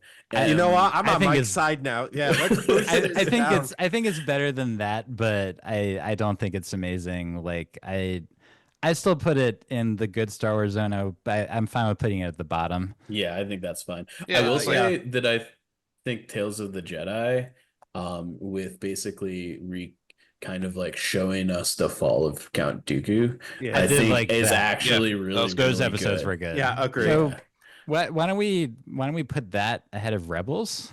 Yep. Tales of the Jedi, Yeah, and then Tales of the Empire. I think its biggest crime is that it's like kind of boring. Yeah. Yeah, I don't really yeah. remember too much of it, to be honest. I'm actually so- willing to put that like down, like slightly above Resistance, to be honest. Yep. Yeah, That let's sounds do Yeah, good that. that's to me. probably fine. Yeah. All right, I think that's a fine way to end it. Well, we Meanwhile, I'm did. having an existential crisis based Yeah. on my I could have been- description of I Bad could have Batch. been in a mansion. I could have been in New York City. I'm just floating through space babysitting. There was I used this as the image for my Bad Batch article for Legion, but it was this meme of like the Dr. Manhattan thing. It's like it's season 1 of Bad Batch and Omega has been captured. It's season 2 of Bad Batch and Omega's been captured. Season 3 and Omega's been captured. Yeah, And it's like the sad thing is that it's like very accurate. yeah. I think she gets captured like what 2 or 3 times at the end of season 3. You know, like yeah, it I happens don't- multiple times in one season. It's like you think of another Evan, plot the best point. way to think about it is it's Cosmo Kiryu and Haruka. Right, like they can't beat Yeah, the good. They that's- can't beat him, but they can get to his daughter. Yeah. So they just keep taking his daughter because that's. Oh, we can't kill him, but we can like take the child again. I guess that's Oh my God. Yeah. So what Evan is referring to is a video that we're going to make for patrons that probably the two of y'all are not going to be participating, and I'm guessing because we're just going to talk about Yakuza for like 2 hours, the video game series. yeah. Go for it. I don't need to yeah. be there. All right, Either. cool. We're All right. gonna handle it. When I saw the fact that Evan was like playing all these games in order, I was like, okay, we need to talk about this. But basically, we're gonna be convincing the patrons why they should play Yakuza. Absolutely, yeah. Very good. That is not why we're here. We did it though, and Yeah. you know, it's like a What's the It's over weird. under on the number of Patreons that made it to this point in the video? I don't want to guess. More, it's something higher than 10. As long as we're in the double digit zone, I will be happy. But it ended up being pretty balanced in terms of like it's got like a nice bell curve to it. I'm which okay was with by this accident. list. Yeah, it's like It's weird because halfway through we had like nothing in the regular good Star Wars territory. Is that we did the classics and the trash, and then it's all these animated shows. Good for them to sort of fill the void in the middle. They're But filler, yeah. right? Yeah. It's like Yeah, the but- filler to the but next big thing. But but filler that has like a little bit of protein in it is better than actual mud or cow poop, which is Just like- Speaking of, I have not eaten Uh, anything today, just- so yeah, I think so it might be let's- time to land. Let's All right, finish yeah. up. So how do we land the play, Jay? Thank you everybody for watching. Yeah. Good job, Patreons. Thanks for being here. Thanks for supporting us through all this nonsense of the last, 3 hours? I don't even know how long we've been here It's now. been Almost about 3 it's- hours. Yeah. But no, yeah, this is good. Thanks for having me and Evan. I mean, we haven't done a podcast together in a long time. So Oh no, nice. it's been we were Yeah, talking about it was that a lot of at the fun. MCP tournament. Yeah. Yeah. Maybe we'll do something again in the future that's less Yeah. monumental a task. I'd like an hour next time. I think it's my Yeah, sweet let's spot. try for that. Yeah. All right, Mike. how do we land the plane? Yeah, I mean, I guess this has been the Fifth Trooper After Dark season Omega episode 1. Not Omega, according to Mike. Gonna get Yeah. kidnapped after this. What's gonna be out for one day? Yeah.